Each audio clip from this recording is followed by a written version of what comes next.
I never know. Yeah.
Taking order.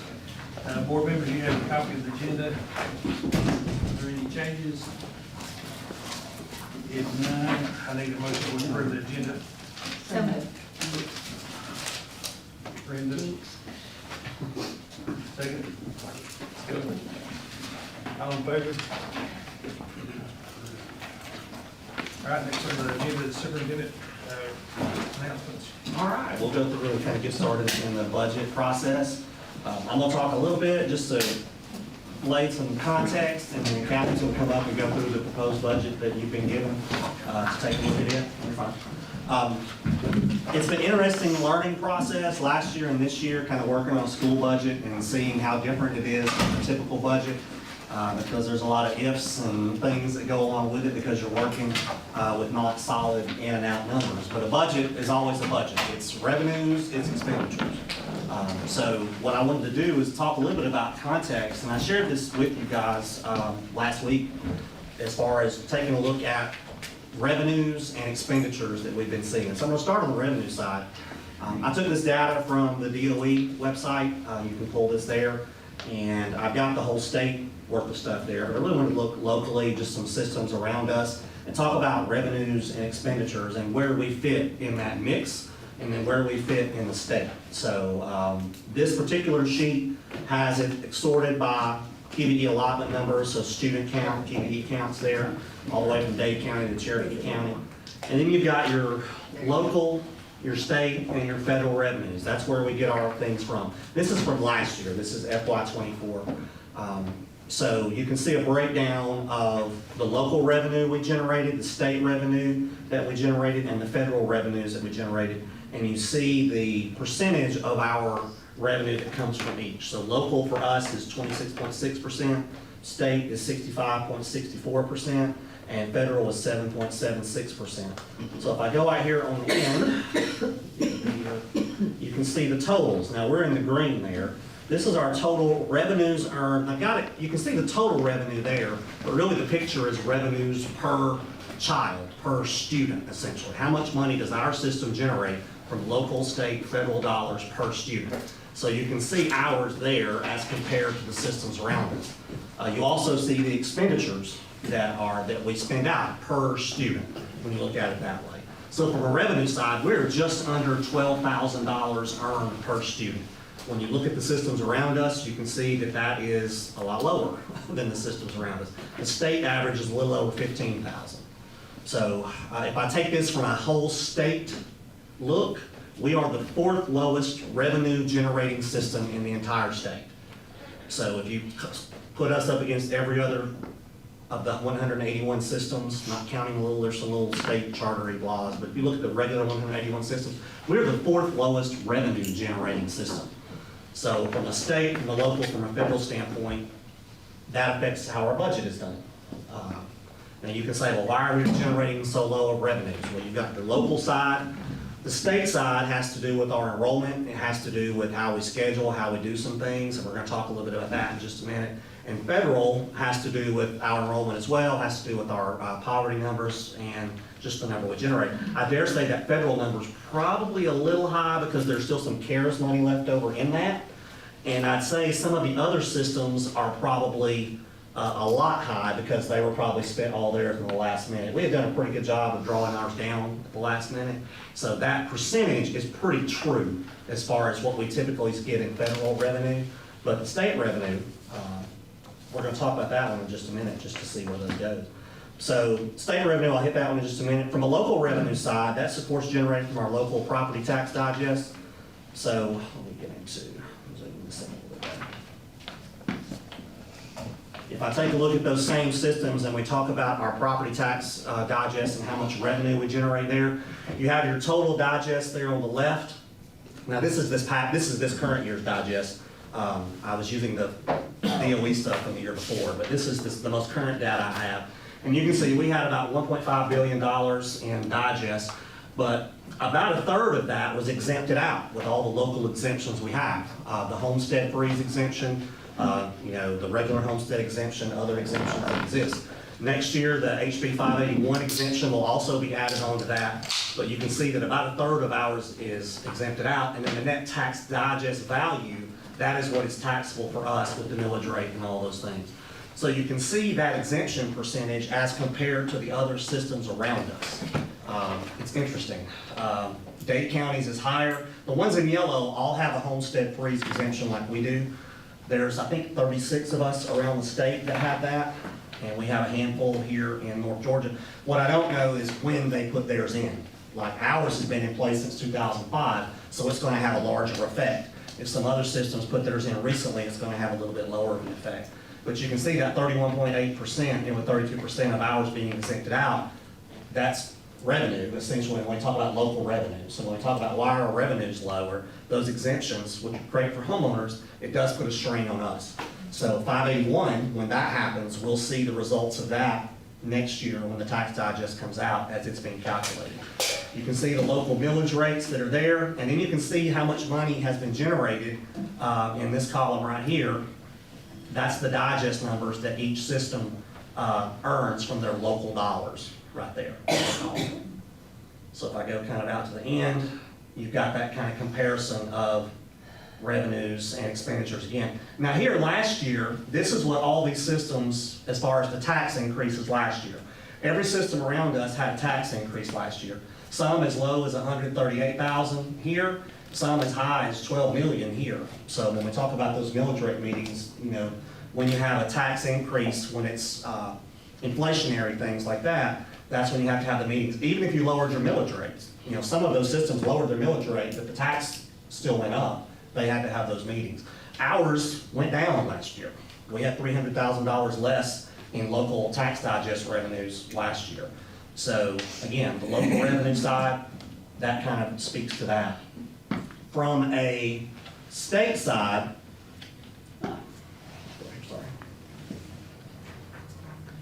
some additional things through the years that we are working to currently absorb have to do with things that are brought to us from the state when it comes to additional expenditures. So you can see what our insurance costs, what have happened to us over the past 4 or 5 years. In FY23, our certified employers, it was $945 a month for their insurance. So roughly $12,000 a year covered their insurance. Now in FY26, you can see we're almost doubled, or a little over doubled actually, in just that 3-year span. So you can see the additional cost that lays on us each year before we ever start even working on a budget. Before we ever hire the first person, whatever, that additional cost adds up when it happens. This year, it hit in some different ways because of our classified. Our classified had been at $1,580. They did not go up to $1,760 last year, but this year, classified went up to $1,880. So not only did you go up $120, you really went up $300 per classified employee per month. So you have to remember that's a monthly cost. So if we're paying $1,900 on the employer side, we're paying $1,900 a month for an employee's insurance. if they are paying $500 a month on their premium, $2,400 a month is being spent on insurance between us and between them. That's a lot.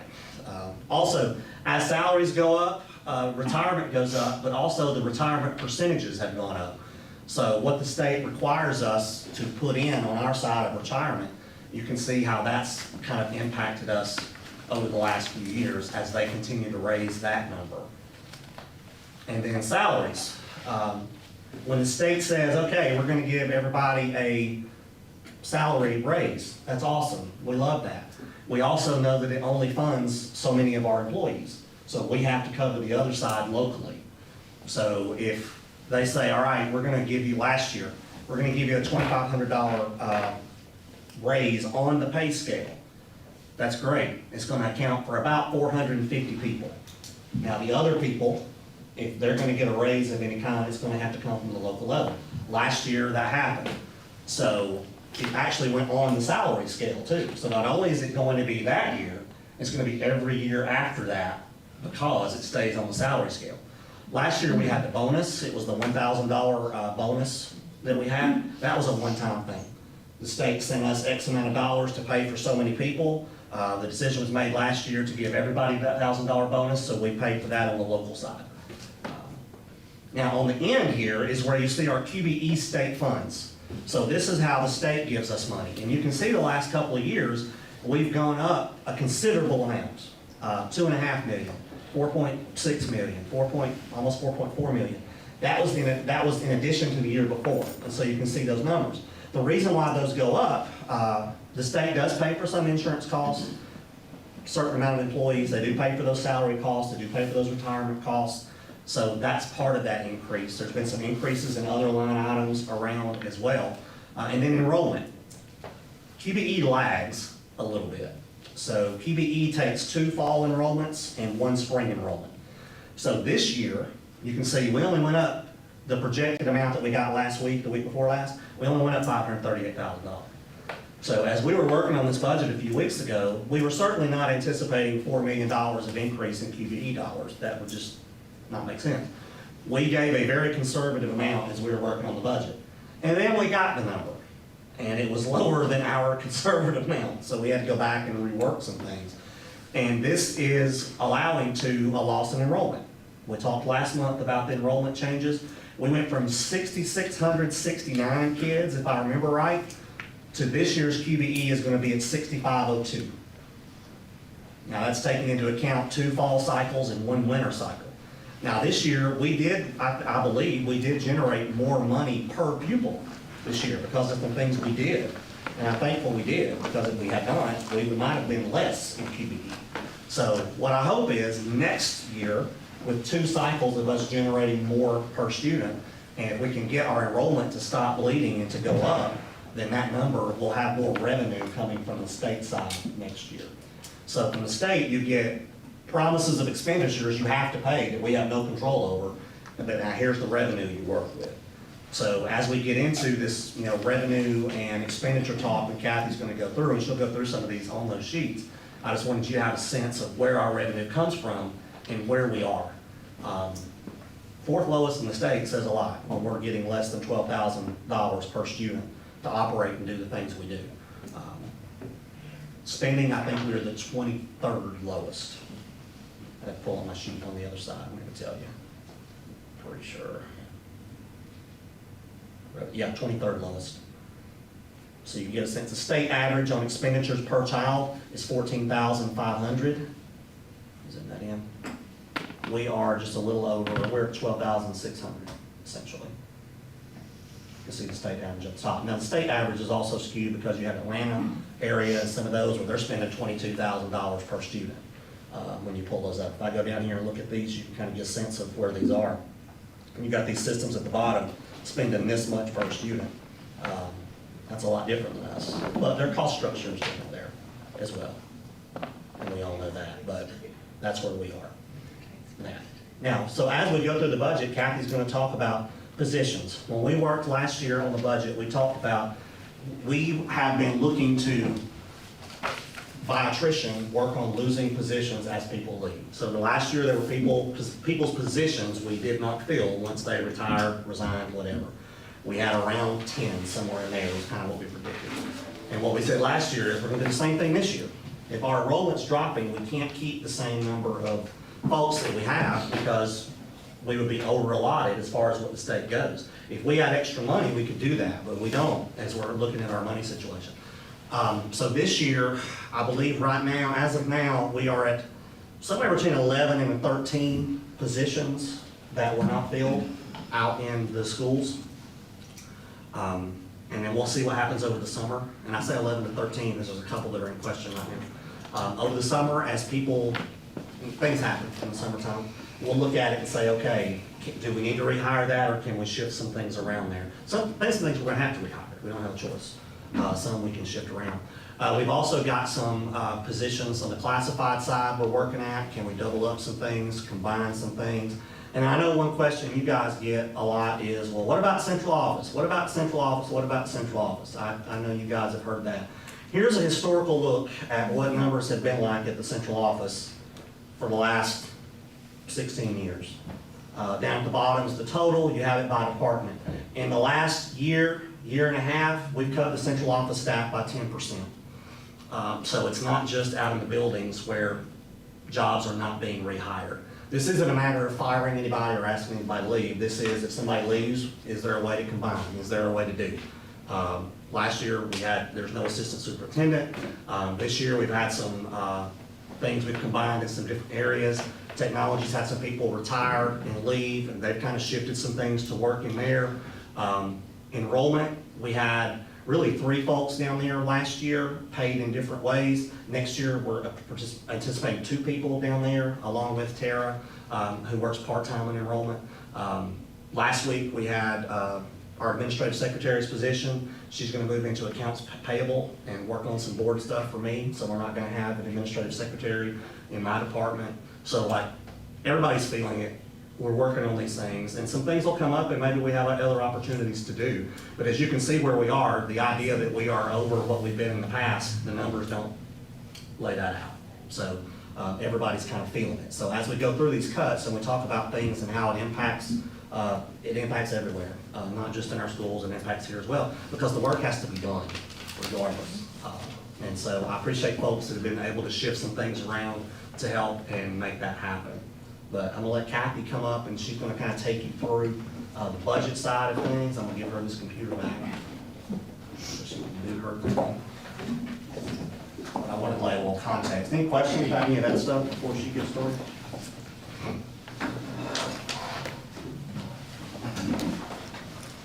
Well, I'm glad that you guys got your budget packets. I hope you had a chance to look at them. That'll make this a little bit quicker and easier than it was in previous years. Plus, I think everybody What we're looking at, which one am I looking for?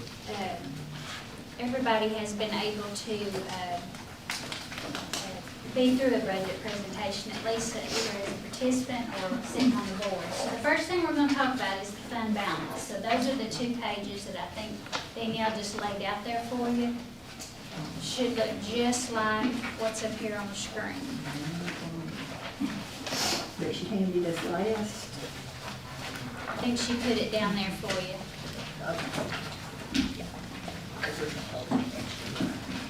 Okay. Some of the information we couldn't get to you when you picked up the packet, so this is some additional papers. So each one of you all should have gotten an electronic copy from DOE for the audit. Because I know that they emailed each one of you that. So that has a lot of stuff in it. It talks about our pension plans, it talks about capital project, it talks about debt service. There's just a lot of information in that audit. The thing that I think matters to everybody sitting here is what is our fund balance? And how do we know what our fund balance is, okay? So if you look at this very top paper, and I've got it highlighted, I think, on your copy down there. The one that's highlighted down at the bottom is 12,309,410.12. Everybody see where I'm looking at? Okay. So when you look at that number, you think, oh, we have a great fund balance, we've got $12 million. That is all of your programs combined. That is federal money, that is school nutrition money, that is general purpose school money. That even includes your school activity accounts out into the schools, okay? So yes, collectively, that's how the audit's done. They see all of our money as one pot of money, even though it's separate, and we track it separately. So that $12 million is the FY24 amount of the fund balance for Murray County Schools with all of those programs combined, because the expenditures are all combined up there in the top, and so are the revenues. Now that second piece of paper that I gave you, I wanted to show you what our portion, or what your portion is of your fund balance as of FY24, June 30th of 24. After the audit got done, the portion of fund balance that we are always talking about when we're talking about financials, that doesn't include school nutrition, it doesn't include federal, it doesn't include the school activity accounts, is $8,785,672.48. Okay? That is our June 30th fund balance. So that's the number that we're going to use as we talk about this year. Okay, so there is where we're going to begin with. Okay? All right, next let's look at what is called the green sheets. If you'll pull that up. Because now let's just get to what is why we're all here together, and that's just talk about, we know now what our fund balance is, how are we going to end up this year, how are we going to end up if you pass the budget for FY26. That's the thing that we're all gathered around here to do, is talk about the big picture. So after we talk about this, then we're going to dive into that budget document and talk about what makes up all these numbers. Okay? I think it was in the packet that you got, that was with the frequently asked questions. Okay? Yes. Okay.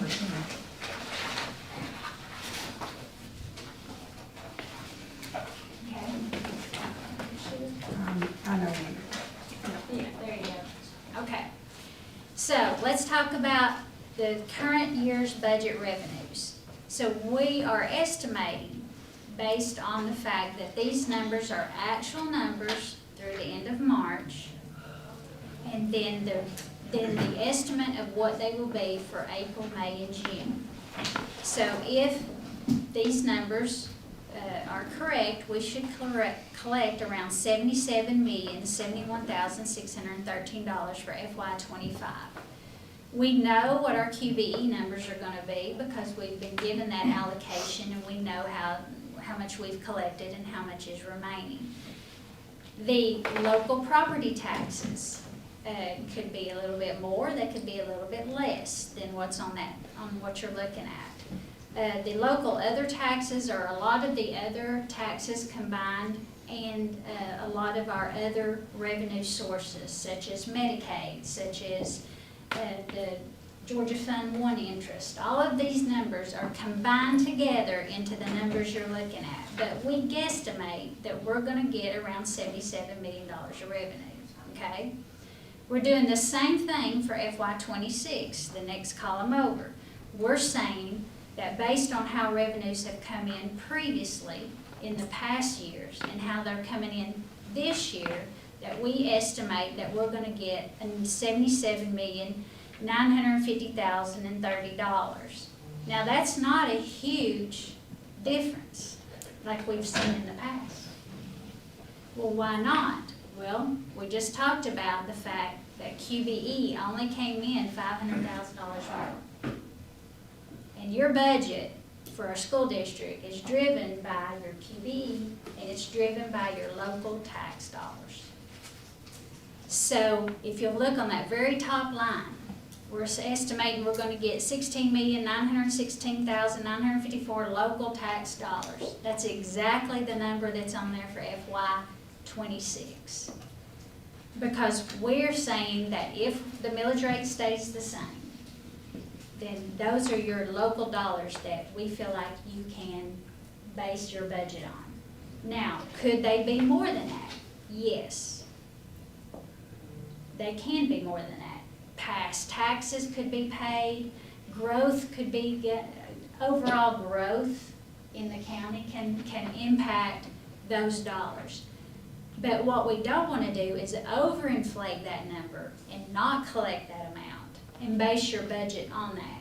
I would much rather collect 17 million and tell you we're going to collect 16.9 than to tell you we're going to collect 17.2 and collect 16.7. Sure. Like for that local number, for example, last year we did the same thing. The projected revenue was the same as the year prior.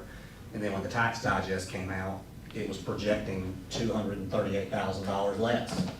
You know, the year before, it was projecting, $1.1 million more. It's an unknown that we don't know. I call the tax office, I can talk to Tommy and the folks down there, and they can say, hey, I feel good about this year, I feel like we've had some good growth, all these kind of things, but we don't want to base anything off of what we don't know, so we stick with that number. I hope we have great growth next year, and we've seen new businesses come, new parcels of land get sold for housing developments, all these things are a boon to us.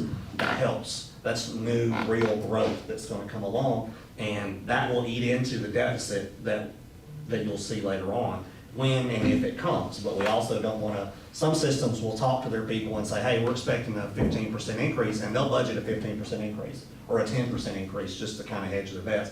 We don't wanna do that. So understand that the revenue side on the local end is the one probably most unpredictable of the things that we're gonna talk about, because it's just not something that we have control over in May of this year. Right, and you're making a decision on the FY '26 budget long before that tax digest is ready. So the thing that, it's just a very conservative amount to put in there. And, with the understanding that we hope that those revenues are more than that, but if all things remain the same, that's what we're gonna base this budget on, is the fact that we feel comfortable with that number, that we would at least collect that amount. And, that is we've just talked about the fact that insurance rates have gone up. TRS has gone up. All your expenses are going up, and they're gonna continue to go up. That's the nature of the business. But your revenues are not matching your expenditures, and that's why we're running in deficits. Because the revenues are not going up to the same pace that expenditures are. And so how do you fix that? Well, you either have to increase your revenue sources, or you have to decrease what you're spending. That's it. It's very simple. Yeah. It's just a large amount of money that you're doing it for. So based on what we're saying is we don't think that we're gonna have any big, huge increase in revenues other than those that we hope come in on the local side. We know what our QBE is gonna be, and that's based on enrollment. So unless we have a vast number of students that come in, your enrollment has to go up for QBE to go up. That's how it's calculated. It has nothing to do with anything but your FTEs. So if enrollment goes down in FY '26, QBE will go down for FY '27, and then we're gonna have a whole nother discussion going on. Because eventually we have to go to the meat in order to get everything squared up. Okay? Quick Sure. question. If we were to have more, like we talked about with homeschool or There were some virtual students. virtual, that's Yes. good thing, that was virtual. As long as they're through our school, they count. Correct. Okay. I just want to be sure about that. Okay. All right, now let's look at the other side of the coin. It's expenditures. So the first column is your FY '25 expenditures. And I'm gonna have to preference this the same way and say that to come up with these numbers is your actuals through March and then an estimate of what April, May, June, July, and August is gonna be. I put that in your packet, that when you're looking at these numbers, you're looking at, you still have several months of expenditures to go. And I'm trying to give you an estimate of what I think those numbers might turn out to be. I would love to be $2 million wrong. I'll take that all day long. But I pretty much know what payroll's gonna be, because payroll is a set expense, you know, we pay people, we divide it by 12, and that's what it's gonna be. We know how much your benefits are gonna be, it's that amount divided by 12, we kinda know that. So when we get into the budget and we talk about everything above the line, it's pretty much what it's gonna be. Because those people were hired this time last year, and now we have to pay them all the way through their contract of June, July, and August. So expenditures in this column include that payroll. It also includes things that I don't know. I don't know exactly if there's gonna be something that breaks and it has to be repaired. I don't know exactly, how much pest control might be.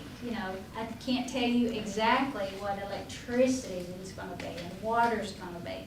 Those are estimates that I've put in here to account for those numbers. But hopefully, they'll come in less. They may come in more. But if that's the case, we're looking at $78,494,413, or $78,494,413 is an estimate of what expenditures could be for this year. By the time we get to September, we'll know what that number is. But sitting here on, in May 5th, this is an estimate. The next column shows you what FY '26 could potentially be. We know how many positions have already been hired, and we know what those salaries are gonna be. We also know that we have to account for that higher expense on all of the certified and the classified insurance, that's in there. The extra expense for TRS is in there, those rates are all in there. Okay, so we know that we're gonna pay more for payroll just because when those amounts go up and salaries go up, then so does Social Security go up, so does Medicare go up, okay? Because those are driven all by salary. So the reason that there's 53 million in that top line versus 52 are those people are in there and they received a step raise. Nobody else, there's no other percentage raises in this budget except this step raise. So if you're on step 10, you go to 11. If you're on 14, you go to 15. Those raises are in here, but there's no additional 1% or 2% or any kind of raises in there. That's just moving people in to the next step and hiring people in that have already been hired and taking people out that have already left. So we have a good understanding that that's pretty much our salaries are what they're gonna be. Now, what can make that different is from today to the first day of school. Anybody that leaves in between is already in this budget, okay? Their salary's in there, as though they were gonna be here. But if they leave, then that discussion comes, like Tim's talking about. Do you replace them? Do you find another way to cover that? What do you do at that point? Okay? Because that's the only way you can affect the salaries that are in there now, is to non-replace whoever leaves. In addition to that, every one of these items has salaries and benefits in it. It also has the expenses that we're going to talk about in just a minute below the line. Operational costs are in here. Things that we have to pay for, therapy costs, nursing costs, those are all in this budget. So everything that we're going to talk about from this moment forward is included in the $79 million budget that we're proposing. So how does that leave us? This is what we came here to talk about. If the FY '25 revenues are true and the FY '25 expenditures are true, then we'll have a $1.4 million deficit. okay? That $1.4 million deficit is taken off of your fund balance, which we just talked about being 8.7. So that lowers that fund balance down to 7.3. That's as of June 30th, 2025, when we close this school year, the one we're in right now. Now, every time, in just about 45 minutes to an hour from now, I'm gonna talk to you about the financials, and I'm gonna tell you we've got a surplus. And we do. But we've got April, May, June, July in there, in August, that still have to be paid. So I'm saying that we're looking at a $1.4 million deficit after it's all said and done. If we have less expenditures, that number's gonna be less. Like, when we did this budget process last year, we had projected, I think, 1.556 Yeah. is what we projected. And truth be told, once the year started and we saw the salary line, we were extremely worried about that number, because the salaries are sometimes unpredictable in that we lose this person, we gain this person, we don't know the change of that. This year, we've been a little more surgical about how we do that, and so we've been able to get a better read of it along the way. And our departments have done a great job this year on the below-the-line things, being mindful of the things we spend. Because we projected 1.559, if I remember right, somewhere in September and October, as we were looking at things, looking ahead to this meeting today, we were thinking, oh shoot, I think that may be closer to 2 by the time the salaries got in. But as the years went on, it's kind of evened itself out. Our departments have done a great job working on spending, and we're, right now, if things hold true, we're predicting it at 1.4, which will be under what we predicted last year. It could go under that, if the projections that she made doesn't take place. It could go above that if something happens and a projection has to go up.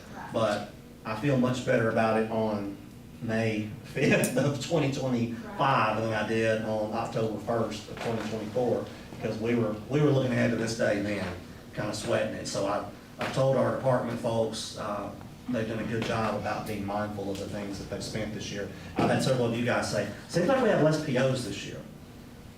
And it feels that way, for sure. So kudos to them. And we're hoping we can continue doing that for the rest of this year, and then even into next year as well, which she's gonna speak to. So the same is true on 2026. If the revenues that are being projected and that we're saying could be hold true, and the expenditures that we are getting ready to present to you hold true, then you've got a $1.9 million deficit just between revenues and expenditures, okay? So if you add that to the 7.3 that you currently have at the end of this year potentially, then you're looking about a $5.3 million fund balance. And I would say that's where it needs to stay. Payroll, I've told this to Tim, I told it to our leadership group. You know, payroll and benefits for a month is about $5.2 million. That's 1 month's payroll. And we get monthly payments from the state, from TBE, so our portion of that is not that full 5 what do we pay? About 1.5. About $1.5 million is what we pay out of ours toward payroll. Historically speaking, we talked about this at the beginning of the year, the fund balance has been 8 to 12% of the budget. So like we are in that 10% range this past year. So that's why as we look ahead, we talked about some things. Number one, working on doing what we can on the revenue side with the state, trying to get some things there to where we can increase our revenues and our TBE to help eat into this as well. And then from a spending standpoint, continuing to work on attritional cuts as best we can to get our expenses down. Because essentially every position, every teaching position is gonna be about $100,000 off the budget between salary, benefits, retirement, all that stuff that goes along with it. So right now, there's a couple of positions that are kind of up in the air that may be gone. If those 2 positions are gone, that's $200,000 off of that number. So when we talk about positions, it would take roughly 20 positions in any building in this place as far as you're certified, not you're classified necessarily, to equalize out that. Now, we made a little dent in it last year, we made a good dent in it this year, and we'll be looking ahead to next year to see what we can do. Because as she'll go through the thing and look, when 85 to 87% of our budget is people, you know, there's not much more you can cut below the line necessarily to even those things out. So our department folks have been good about working in their departments to do that, looking at allotment numbers, trying to figure out where those spaces are. But we got some work to do, and we're gonna have to keep on doing it. We gotta work on the revenue side, and then we'll have to work on the expenditure side as well. Conrad, do you have a question?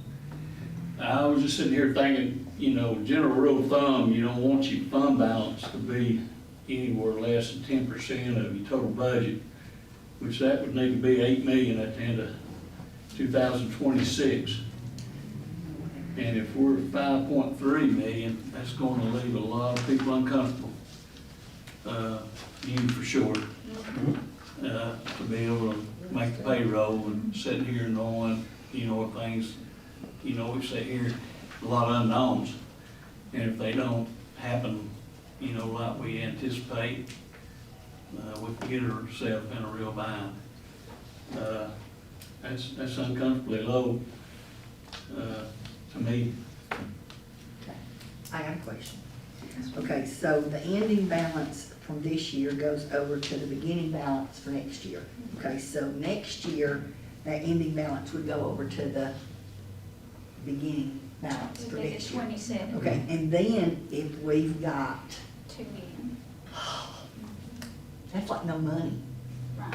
I mean, it doesn't take much to understand the To me, fact that that we're you're going, 2 school years away from having no money. yes, You just keep going in the hole. that every year. we gotta do, yeah. So You you're, can't spend more than you bring in.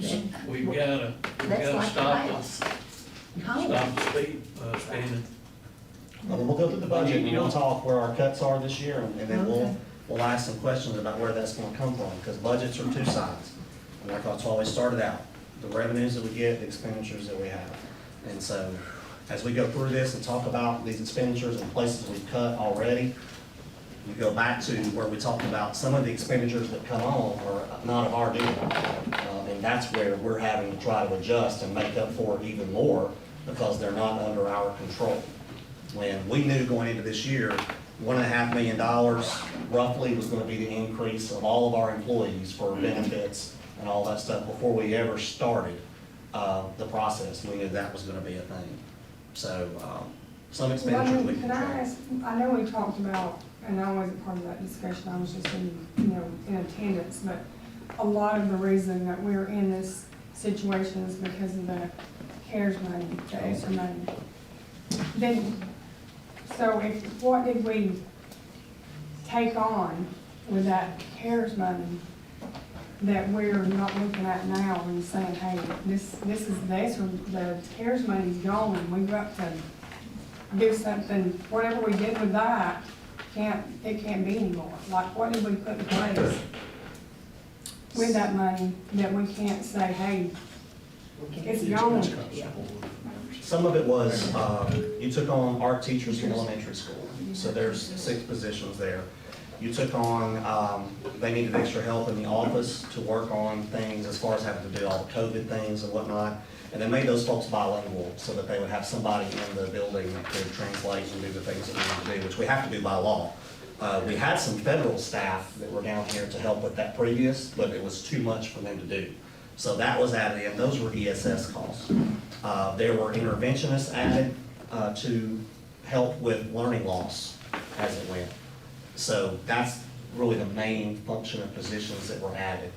The last year, we worked with, we were talking about interventionists earlier. Our schools need support services, like outside of special ed. So last year, we lost more than 10 positions last year. But 6 of them we repurposed to be EIP teachers in the elementary schools to offer support services for our kids who aren't receiving special ed services necessarily, but still needed some extra help. We kept the interventionists as well. We shifted them over to federal. We'll talk about that in just a little bit, because that was a question you had. So like we tried to do some things along the way with those. The translators are still there. We have subtracted 2 of our folks that were at the central level out of those roles, so we don't have anybody at the central level necessarily that can go and offer translation services. We have to, by law, offer translation services. So what we're trying to do right now is find areas where I can find somebody to kind of be a 2-for-1. Some of those translators, we've moved into clerk positions, so like they have somebody there that can do that work. We may not be able to rehire that other position that was there before. But now those are roughly $30,000 as far as the BSS part. The certified staff is where it is. And really and truly, the big bulk of it is just it was the bloat in allotment because you had been losing students. And so the cuts last year, the cuts this year is in response to that. We're gonna have to continue that there, and then we'll see if there's other spots that we can cut. But then there may be, that's where you get into, we've gotten past fat, we've got into a little bit of meat, and in some areas, we're gonna get down close to the bone when it comes to doing the cuts, and we talk about cutting expenditures. But that's where the bulk of that, as far as like continuation of things. Some things were one-time things and they're done. A lot of that was spent on curriculum, which will run out in 2 years. So like in 2 years, we'll be having to decide, okay, we've had this curriculum, what are we gonna do? Do we wanna have something on our own? Are we gonna use state things? Do we renew it? Particularly at the high school level. Last year, we took care of our elementary curriculum. This year, we're gonna take care of our middle school curriculum, so those will be done. So I know next year, curriculum costs will be much less because we're not gonna have the bulk of those costs there. So that's gonna help toward next year. Because we'll talk about that on the curriculum side, but there's no doubt, we've got some things that we're gonna have to do to get down, unless our revenues, unless we see a jump in local or state revenues next year. Or this year, hopefully. Any other questions y'all have right now?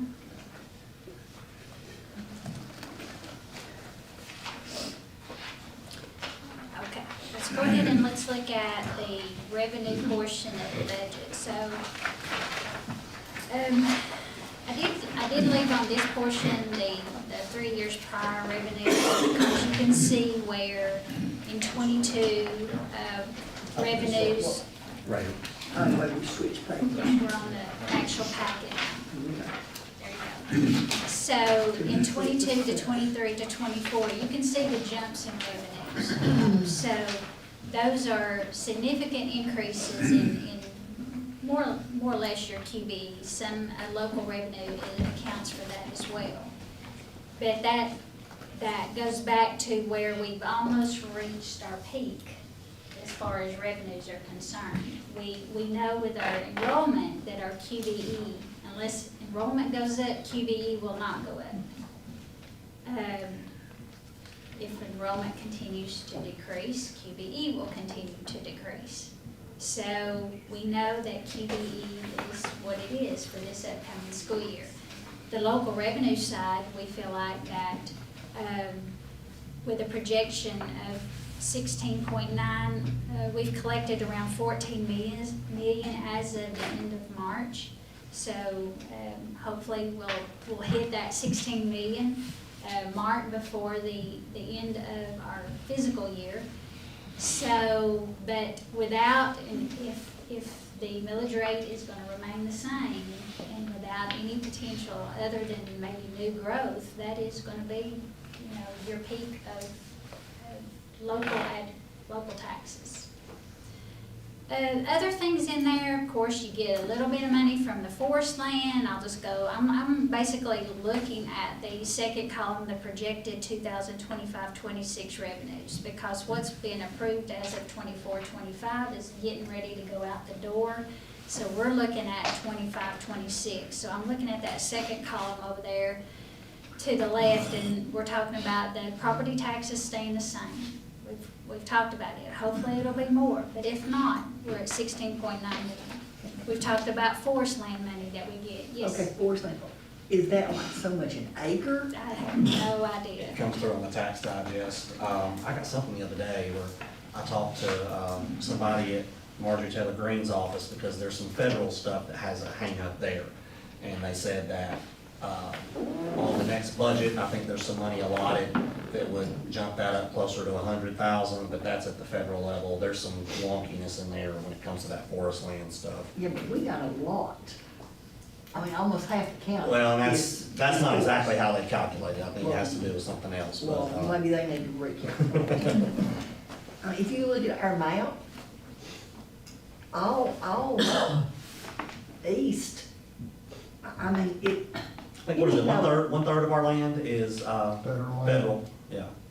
And so that's where that number comes from, but that's where they were saying, hey, you need to talk to your congressperson about, getting more, getting the funding fully restored for that. yeah. And so I talked to one the other day, we had a meeting, and, one of her folks was there, and we talked about it. I sent him the email to share with her and push there. You want her number, call her. I get it.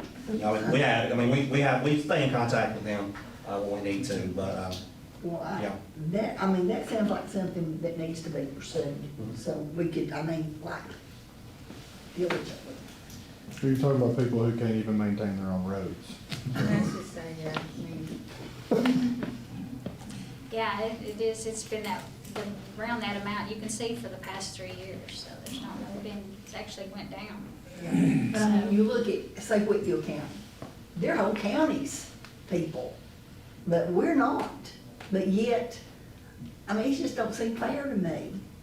and here's the fun part, we're not even considered rural in some aspects of funding when it comes to that, so, per the DOE, we're not. yeah. So we lose out on grants that we can get. So if anyone has any suggestions, I've gotten a bunch of people to check into it at the DOE for me, but they're just basing it on population for that, so. Yeah. But we're trying. Going down through there, TABT is another local revenue that we get, and it generates about 2.2 million. The earned interest deposit, that is the Georgia Fund 1, that is a combination of what I talk about every month, about the interest that we're collecting. Plus, I also negotiated with Synovus to start gaining interest on our bank account, which had not been there, so we've been gaining a lot of interest on it as well. So that is why you're seeing that increase in that line item, because that additional interest. Federal cost reimbursement is just the percentage that we can collect off of federal grants if they have money to collect it from. For example, Title I, all of our grants that we maintain, we have the option of getting a percentage of that goes into your local revenue. So we try to collect that if it's available. So we anticipate around $70,000 for that money. The other local revenue is a combination. It includes the Medicaid deposits that are billed for our students and for particular services, and we benefit from getting those Medicaid dollars into our local revenue. That generates, anywhere probably from $500,000 plus of local money, or generates that revenue for us by being able to bill for those services through Medicaid. So wait a minute, local revenue, we're losing money next year? Local 100,000? 1995? 1365. Yeah, It's less than potentially. a year, yeah. Yeah, potentially, yes. Got it down there trued up to what I feel like it might be based on collections that are going on right now. So are we losing children? Is that, When you Medicaid is lose- not the only thing there, there's some other Yeah. things in there that kind of make up that number, because our Medicaid billing has gone up. I mean, that Medicaid billing essentially pays for our nurses. well, that's what I thought, Yeah. so. The Synovus percentage, is that month or quarterly? We get it monthly. Okay. Yeah. The school reimbursements and that line item is, a lot of these revenues, tuition, like student tuition goes into that line item. There's lots of items that make up that revenue amount that we try to guesstimate what we think that amount might be for the next year. I increased that amount because school nutrition does pay us for their utilities. And in the FY '25 budget, you'll see a line item where we put that as a credit to a utility expense. But next year, I'm gonna put it in here as revenue, so that's why that line item went up that much. It's 'cause I added that utility revenue as revenue on this side. School P card reimbursements, I tried to explain to you in your frequently asked questions what that was, and that's just where the schools use their P cards and they pay us back for everything that they spend on that. So we have to have a revenue side to collect the money, and we also have an expense side, and those two wash out. So you can see that a lot of money flows back and forth from us, between the schools and us, because we collect that money and we pay that billing for them. But each school is required to reconcile to make sure that they've paid us back everything that they owe us, and I send them a report to do that. And then we pay the bill, and then we collect the revenue. Okay. I read the part about that. What I didn't understand or didn't see was, does the schools get X amount of dollars per kid that's theirs to spend? Where do they get, is that how they get their money? That we give them this money to spend? That's kind of two different things. So in the expense side, you're gonna see where we give them an allocation of money to spend Okay. for supplies. That they spend their P card for? No, they do not. That is not what this money is. This is money where they go to Walmart to buy, supplies for their school. Or they go on field trips and they use it to pay for they use it for a P card. The whole purpose of the P card, the whole purpose of why it was started, was because in the state of Georgia, you're required to report annually the amount of travel that every employee in a school district travels. So the way that was handled in previously is, if you're going to a conference or if you're going somewhere, you have to pay for it, then you have to turn it in, and we pay you back, and that's how we account, and we report that to the state. Well, there was a lot of times and a lot of cases where teachers didn't have the money to do a registration of $400 or $500 and go pay for a room for 2 nights or a night at a hotel, and then wait for us to pay them back. So now they can go down, they can get the P card, they can make that reservation, a registration, and they can make their room reservation, they can go, and it's not coming out of the teacher's pocket. Right. And then the school, if it is a school expense, the school writes us a check for all of that. And it never has to pass through the teacher's hands, Right. okay? Beyond that, it has become a tool that the schools use to go to the dollar store, to go to Ingles, to go to Walmart, to go to Sam's, go to Costco, wherever they need to go, to buy things for their schools, because it's a tool they use to pay for things. But if they use it, they have to write us a check from their school funds into our funds for the same dollar amount of what they owe us, and we track it. I have thousands and thousands and thousands of P card transactions that I approve every year. Okay, I get, but I still don't know how does the school, how's it decided how much funds that school gets? It's their local funds. So think about it like Like this. per student? No, think about it like when you would do a field trip in your class and you took that field trip Yeah. money, the schools had that. Okay. When they did a school fundraiser, they had that. Okay. That's all their pot of money they have. Okay, So when they spend those P cards, they pay us back out of that money. okay. They don't pay us back out of the money we give them for instruction. The Right. money we give them is for supplies that they needed. They might buy, some certain things, they want some curriculum manipulatives or something like that. That's what we want them to spend this money we give them on. What they buy for, say they're gonna have a PBIS party. They use the P card for that, and they pay for that out of money they raised, picture money, fundraiser money, all that stuff. Okay. So we end up paying the cost for it, we pay the $100 for this, they write us a check for $100, so Yeah, I got it that. evens out. Okay, That helps. but I still hadn't heard, you may have said it, that how much does the school get, does different size schools get different amounts They of don't money? get any money. They don't It's- get any It's their money that they generate themselves, They- ice cream money. The Okay. P card has a $5,000 limit per card. Right. I don't know if that's what you're trying to ask. So So like, she's trying to think where they get their money From from. the- Where pay they it back. get How much they money? generate. their fund, Some schools fundraise more than others do. Yeah, their So they have to fundraisers. fundraise to pay back. the P card. Or it's their Pay field card trip, money. where they charge kids to go on a Okay. field trip, or you know how you always had like, you might charge an extra $1 to pay for transportation, Yeah, and then yeah, it would build up in your Yeah, account. yeah, That becomes local money. okay. And so like they'll pay it out of that.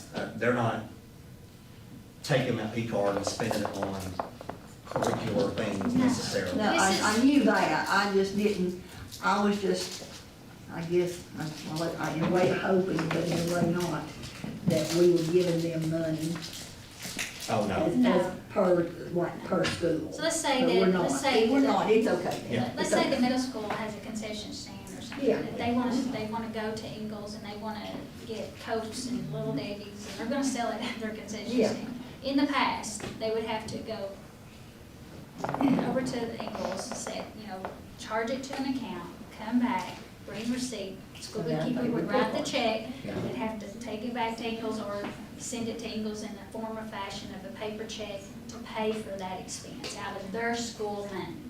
Yeah. The P card, it just eliminates them having to write a paper check. I was just hoping they had some money. Now, Brenda, they do have money. They do have money. They, and she's gonna talk about that in a minute, how much we allot them to have money every school year. That's what I asked. Okay. No, we give them Yes, they get- curriculum, we it's give an them money out of this expenditure. budget. But it's for It's for, curriculum. yes, School school stuff. stuff, yes. Not And their stuff. yeah, And listen, they've got money on their accounts as well, where all the fundraisers they do, and you know, some do more than others. Yeah, right. So like, we can see the balance they have on their sheet when they come to us and say, hey, we need money for this, The sometimes money we're we like, give them, they don't have to pay us back. Right, This is okay. the money they're paying, Yeah. they're spending that they're paying us back. Yeah, okay. So the donation line could just be just various things that come in throughout the school year. The rest of that is your QBE money, so we know for 26 already what that QBE money is gonna be. If you add up those lines, it's down at the bottom. It's $54,485,844. So that QBE grants, QBE operating, QBE categorical grant, that and equalization, that all is totaled down at the bottom for you. The local fair share contribution, that minus is our portion of what we have to contribute. QBE requires each school district to contribute to the expense of operating, basically instructional. So, it's essentially 5 mills. If you think of it like your property is 5 taxes, it'll mills, say yeah. less 5 mills, and they call it local fair share. so that is a negative, so that's minus off the QBE. But down at the bottom, it shows that we're gonna get $54,485,844 of QBE this year compared to $53 million last year, which is only the increase of the 536 that we talked about.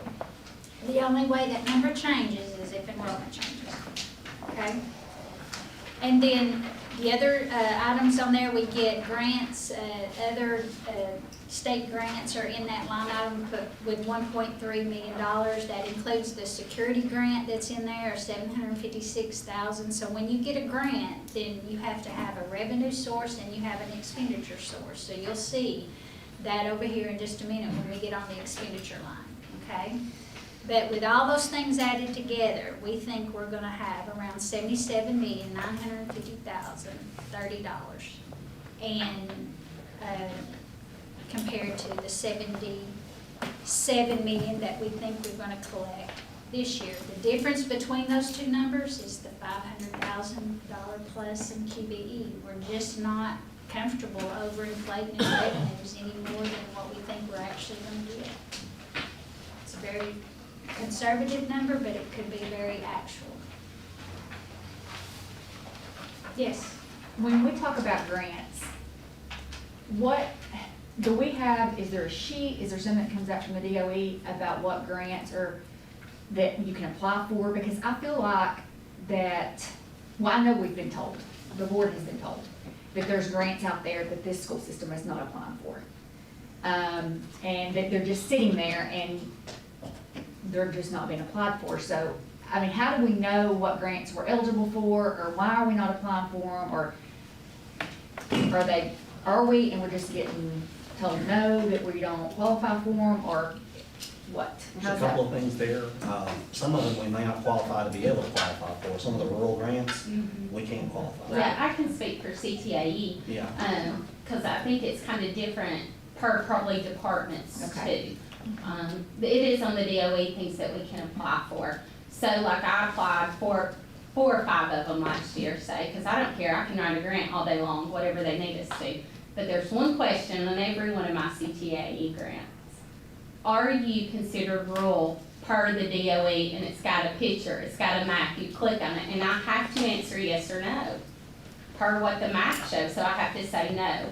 So out of all the ones I applied for, I got 1. I personally feel like that's what's driving it, is that the rural areas, for CTAE, because that's all I can speak for, is what's getting the majority of mine. Now, there's some that I automatically apply for and I'm getting, of course, you know, if you're looking at Young Farmer, if you're looking at extended day, extended year, supervision grant, those that kind of went over last time. I can apply for those each year to help with all of our funding, and to keep our department going. So those, of course, I automatically do. I have my list, they tell me, I'm automatically pulling them down. But those side grants, where, you know, you might have been told, say, hey, they're sitting there. Well, and I would say before me even, my guess is people were applying. However, since we're considered not rural, what they're doing for CTAE is they're going out trying to help the rural areas because, you know, Blue Ridge and LJ and these places, they need help. So they're the ones who's getting these because they are considered rural because it's based solely on population. It's not fair, it's a frustration, but it's just where my hands are personally tied. You know, but I have to kind of the, And I would go along to add to that, I did the research to see if we could be considered rural. Right, like who classifies We are that? considered rural as far as, GOSA goes. We are not considered rural at, Godot, DOE, because they consider rural any county that has under 35,000 people, period. And we have 41,000. Oh. and if you look at these bigger So that's places, right. even like LJ, Blue Ridge, you know, where their tax base is higher than ours, you can tell, we all go over there. Yes. You know, but it's a lot of vacation homes, so their population's being counted, say, in Atlanta, if you think about it. A lot of people who live in Atlanta, they're being counted, say, Cobb County, Fulton, their vacation home is down here. You know, so that's kind of the offset, and the thing that I think's not really fair, you know, if you're looking at it, because to me, we're more considered rural versus. Well, and that what has they to are. be set by somebody, and Yes. representatives of our state or Yes. whatever can allot And and I've fight for reached that out kind of to stuff. several people kind of Yeah. help, to try to help, you know, it's a discussion that, you know, I have other people who understand what's going on and they are trying to help at the DOE side. So we've kind of done things to maybe help for future, but as of right now though, it's just what it is, unfortunately. I've even said, come visit, come visit. I love our town, but you're gonna see real quick, It's you not. know, we It don't have. doesn't matter on land use, Most poverty places, level, you know, any of that kind of stuff, Does if not. it's considered rural. Now, the one thing, that, you know, you say is money sitting out there. There have been at least 3 grants in the past month that have been out there, but again, you had to be rural for them. You know, I look at the grant cycle on Godot all the time just to see if we qualify. The only one right now that we qualify for is I forget how many $100 to $2,000 that individual teachers can do for their classroom. And I hope teachers are doing this, if they And know we're trying to get about it it. out, honestly, haven't had anybody apply yet for it, Yeah. but I've sent it out pretty much whenever it comes up. So it comes up 4 times a year. And that needs to be, I hope principals are telling teachers, because there's no We're reason, if trying to there's get money that sitting out. out there, there's no reason why we're not applying for it. There are specific There's a lot guidelines for it though, There's a that they lot that have to goes into do. writing Yeah. grants. Oh, yeah, we- Yeah. Yeah, and even spending grants, one thing that I have learned, because I will say, you know, especially CTAE as a learning process, your hands are tied on how you can spend it. And that's one thing I'm gonna start paying attention for, because I got one grant last year I was excited to get. I can't give it back to the classrooms or the students or the kids. So in turn, my opinion is, if I'm not gonna be able to give it back to the classroom or the kids, Not yet. I mean, you know, where can I spend it? So that's something that, too, moving forward, I wanna look at, is how can we spend it? Because they also, not only is it difficult, and they do put it's a lot to get one filled out, but they also hold your hands pretty tight on how you can spend that money that they're gonna give you. Grants So, are not, you can't say, let's go find this $500,000 grant and we can eat part of our deficit with that. That's not how it's gonna work. It's gonna You be have to have something else, something else we're gonna do. Additional. Yeah, like years before, you had the Reading First, you had L4GA, those were large grants, $1.5 million. And you might have been able to say, hey, let's get a couple hundred Chromebooks with that. You know, some of that we're gonna need regardless. But usually, most of your grants are, you've gotta tell us this project, almost like the foundation. What project are you wanting to do that's above and beyond what's already there? It's not something where, hey, I need this, hire 10 teachers grant. You know, there's not And a lot anything of, necessarily a like lot that. of the times you have to match it, donate Yes. so much, and then you have to give some too, and that some that you have to give is not possible. Yeah. Yeah, Kelly, I mean, I was just gonna tell you, Kelly, Andrea and I do look quite often at grants that would support general education and special education. Over the past couple of years, we've been awarded over $100,000. However, again, it's very specific. So we've purchased professional learning for our teachers and some other things to support literacy in our classrooms with general ed and special ed. So it's out there.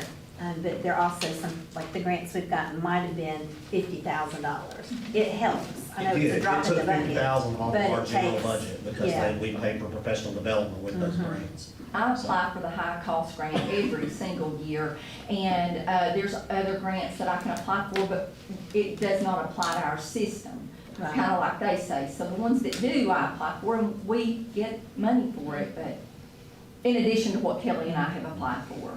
But there's guidelines. Like Tim was saying, I mean, sometimes people look at it in the wrong order. It's not, let me go see what grants are available and see if we can implement these programs. It's, what do we need, how much is it, let me see if there's a grant for it. And you have to be careful with grants too, because sometimes you can open yourself up to future expense. You know, if eventually you hire this position. Esther was a grant. As far as the federal grants, most of them have to be tied right back into your CLIP, into your school improvement plans. And the goals have to be aligned. That's one thing we're working on, is aligning those so that we can open it up a little bit more. We just applied for a grant today, and we're just waiting for approval for it. So, And there's always a cost to keep it. trying. So you'll have a matching cost or a percentage cost that the district has to pay in order to get the money. So there is a cost to a grant as well. But are you guys ready to move on to the expenditures? Anybody need a break? No? How long is this part gonna be? 3 pages, 4 pages, Okay. 5 pages? I'm gonna read it word for word. We'll be all right. If we need a break. We'll get All right, so the very first one that we're talking about is instruction. So part of what I've been explaining to the leadership group and some of my coworkers is that inside of these numbers that you're looking at on this page are several other programs that are involved in that. There's program codes, there are, there's codes that have to match middle school teachers and codes for high school teachers, and Terry can tell you about that. I mean, there's tons and tons of program codes that people are assigned to, that when it's all said and done for budgetary purposes, we roll all that up into one line item that you're seeing. But it's really, there are several things involved in getting that number to come, to what we want that number to be. But instruction that you see up there is what we call a function. It's the way that the chart of accounts is set up. So the function is instruction. The numbers there on the right or the far left are your object codes. That's what you spend the money on. And then we have the column showing what was the budget for this year and what we're requesting for FY '26. So inside of those numbers, just know, there's a lot of numbers involved in coming up with this number. It's not just as easy as one total. But it does give you a good idea of what the expense needs to be in order to cover all of those object codes and all of those that are inside of these numbers. So the biggest one we have in this particular function is your teachers. They're on the very top line, and I made a note there to say that this includes only step raises. There's nothing else in there except the step raises. So we took out the teachers that had already told their intent to resign or retire. Those teachers have come out of that number. We put in there the rehires that have been hired as of so far. Those numbers have been added back to it, and that is the number that we have come up with to project for FY '26. Now that number changes, obviously, if more people leave between now and the time school starts. So if those instructional people that are in those instructional rows, those certified teachers, if you have more teachers that resign, retire, or leave on their own accord between now and September, then it's gonna change that number one direction or the other. If you hire them back, depending on their salary, their degree, what step they're on, it's gonna make it go up. If you hire them back and they have a degree that is lower, like they've got a bachelor's instead of a master, and they're on step 2 instead of step 8, then that number can go down. That salary is based on the certified scale from the DOE, so it depends on their degree and years of experience of what their salary is going to be when they come in. So the only other way to affect that number is to lower it by not rehiring that position, if possible. That is the largest expense that you have, is that one line item.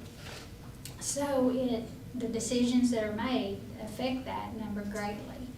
From there down on the stuff that's above that middle line there, is additional certified and non-certified positions. You have in there PE, art, music teachers. You have your non-certified parapros in there. You have some CTA positions in there. You have elementary and secondary counselors in there. Then you have, starting on the 21,000 object code over there, you have the health insurance costs for all of those positions. So I made a note there to let you know that as of 7/1/25, we're gonna be paying $1,885 per employee per month. This is our portion for everybody that is employed on those lines. And that is a non-negotiable. The only way you lower that amount is if you don't hire them back. What line item was that? It is the health insurance is 21. Okay, I see the difference, okay.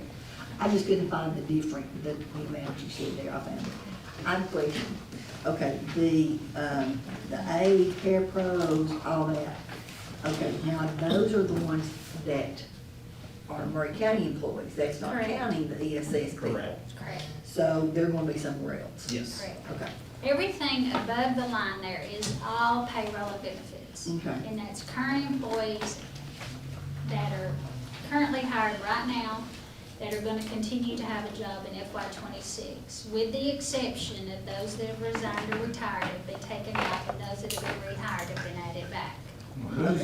Who's the 6? On the first line, it says up to 6 additional positions may be transferred from the federal increase list. All right, so currently, we have our instructional coaches, and 6 of those interventionists are being paid for on the federal side of things.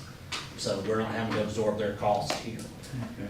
Depending on what happens with federal, and we won't know that until August or September, we may have to shift some of those folks back over into the general. Donna was at a conference last week and found some ideas of how we can do that to where, yeah, they may have to come back over, but we might be able to do a little salary swapping to earn some more money on QBE next year with experience, teaching experience years. So we won't know that until the federal numbers come in end of summer. They always lag behind the regular. So that's why she put that note in there to where this is what it is right now. We may have to bring back 2 people over into that side from federal. It depends on what they do with the federal budget. Okay, back to the aides and the parapros, where it says, /27 FY 26, is that 27 people? Yes. Yes. Okay, so then like the art, music is 47? Correct. We lost, if you look at that top line, we Yeah. went from 407 to 394, that's Yeah. 13 people. Yeah, When we moved 6th grade to the middle school, we had to create some extra specials to make room for that. So 2 of those certified folks moved from teaching positions, classroom to specials. Okay. So the net loss is 11, okay. but that's why it went down 13 and went up 2. We knew we had 11 positions we have not rehired. Okay, So what we're trying to say there, those are positions, so like you said, there's, that top line is saying 394 positions are paid from there for FY 26, 47 from PE Martin. So that's when I talked about, those numbers represent a lot of people yeah. that are in there, okay? So, the thing that's most important here is that the benefits went up, and so that is being reflected in that deficit, because those benefits follow the people. If you hire the people, you have to pay the benefits. You're required to pay the health insurance, the TRS, Social Security match on them, Medicare, you're required to pay. Those are all employer-paid benefits that once you hire somebody, automatically that expense becomes real to you for your school district.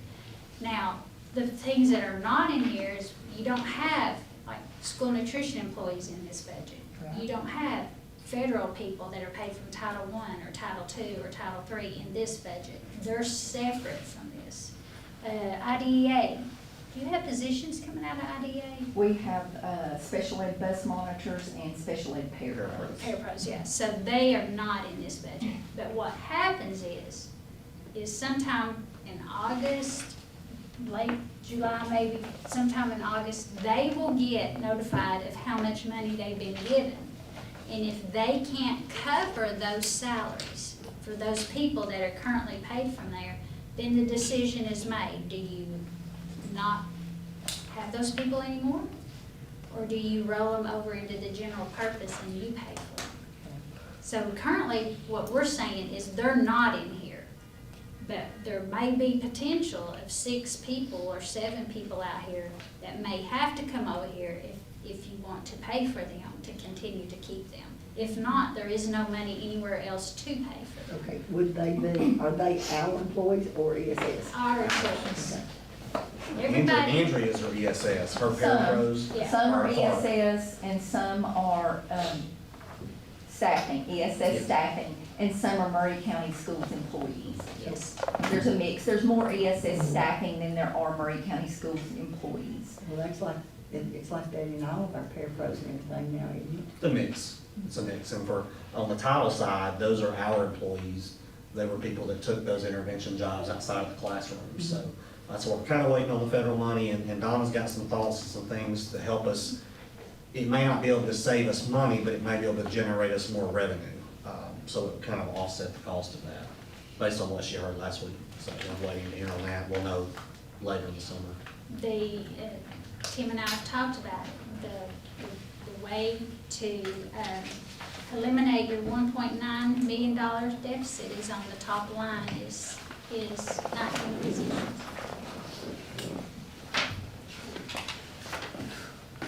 So that's, we've talked about what enrollment looks like for FY 27, what do we do with class sizes and all those decisions, but that is the expense is what you're looking at, is potentially, there are other areas we'll talk about, but there is a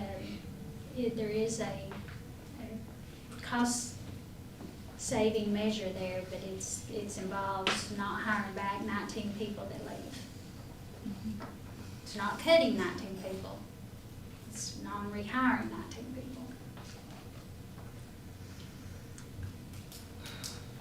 it's not a happy note to talk about. The, secondary counselors, Yes.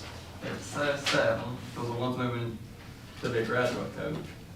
Yes, so instead of hiring back a secondary counselor, they decided to replace that with a graduation coach.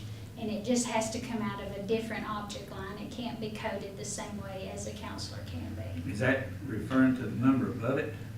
513, Yes. 509, the draw? It's gonna be Yeah, like Yes, Murray County High School, both our high schools have 3 counselors. Murray County High School has a counselor that's leaving, and so they had somebody on staff that wanted to take that position on. They decided to have them as a graduation coach. Shouldn't the numbers drop proportionally the same? well, depends it's on, you got step who it raises is. in there. It's about their salary. You got step raises in there too. Yeah. Or if you had a lower, in this case, it was a brand new counselor who left. Mhm. So you're replacing her with somebody who was on staff with more years of experience. So like the cost is gonna be higher because it's the same position, but the cost is higher. But if you based move it from one line to the other, it should drop proportionally. Well, that particular person was paid up there in the very top line. So they're coming down now to be replaced in the graduation coach.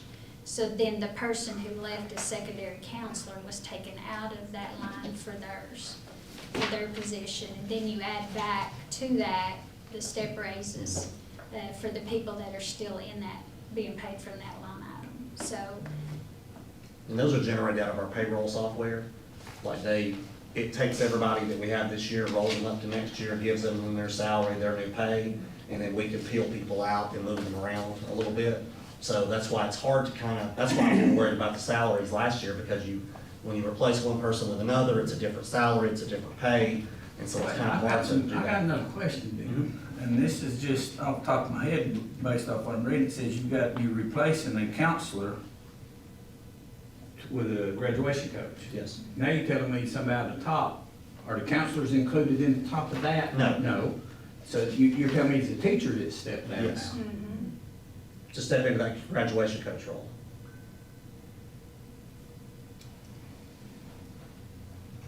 And two, it might help too, if you look over there, at the estimated for that line item, it's coming in estimated at 590. And don't look at the 513 that we approved. Look over there at the 590 that we estimate that we're gonna pay for it for FY '25, and then we're dropping that line down to 509 for FY '26. So the 509 and the 66 still come in less than the 590 that we were paying for those people that were serving in those roles this year.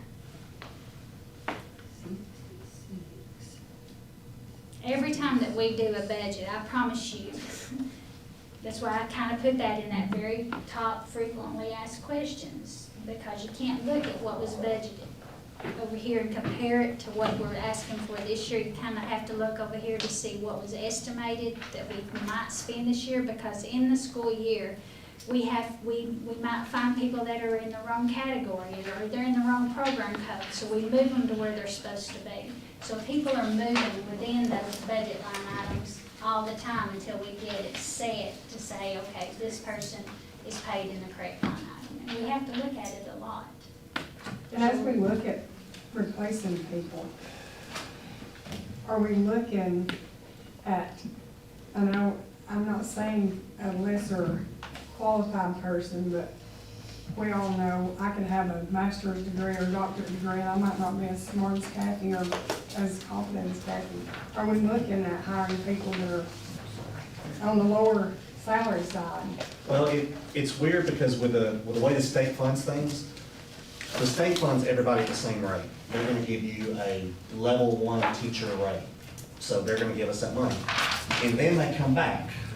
Mike and HR, they do what's called a CPI report. And they look at every employee, they take their years of experience, they take their degree level, and they plot it on a sheet, they send it to the state. The state will look at all that, and they'll say, okay, you've earned $20 million in T&E money. That's like experience, basically. So everybody gets funded at this level, and then the state comes back and gives you money back for the extra they have. So the state funds it 1-to-1. I think it lags because of the way we turn it in. We turn it in fall, And so like, it comes in on the next QBE. So it's like, So if you're hiring with more experience, you're getting more money from the state. correct. Correct. Okay. Correct. Right. But it may come like Later. the But following year. Right. does it balance out though?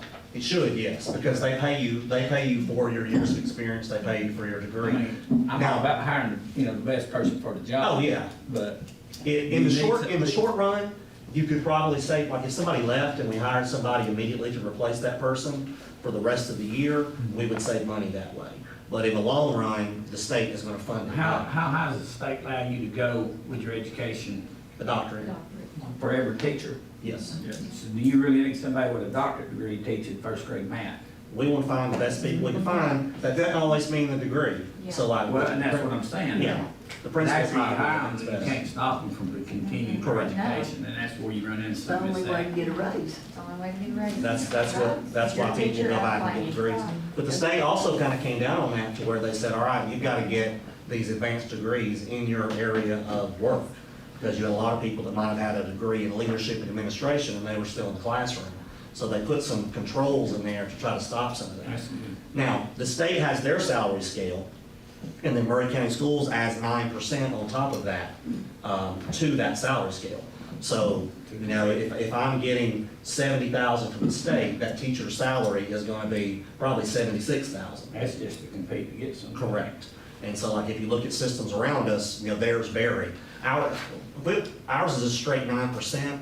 I think Whitfield's is kind of a rolling scale. So like a beginning teacher might have a better supplement locally in Whitfield, but as they get experience and get degrees, they'll have a higher supplement here eventually.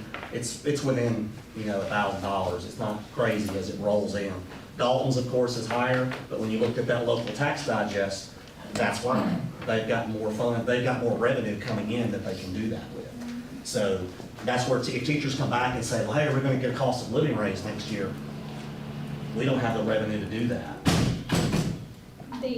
Another thing too is even in this particular budget, you might have a parapro who starts off in the budget as a parapro, being paid as a parapro, who may get a degree and a position opens up and they may move into a teaching degree or teaching position. And so then they would be changing the object code that we're paying them from. So people come and go, there's a lot of movement inside of this, but we're looking at the total 80 million. I look at 80 million. I don't look at each line item. I look at the 80 million, and I look at 77 million revenue. It doesn't matter where we pay them from, if we don't have the money to do it. So, pretty much everybody that is currently here, as of right this minute, is reflected in above the line in instruction, okay? Below the line is where we've made some changes, okay? So that very first one, that 310, other fees, I went ahead and tried to put in there everything that's paid from that. The Excel therapy is the required therapy that we do for our ESS students and for their occupational therapy, their physical therapy, their speech therapy. Orientation and mobility. Almost got them all. There's several others that we Yeah. have to pay out of that too. And but it is- That's our big portion. It is required that we provide those services, and we had at one point over 900.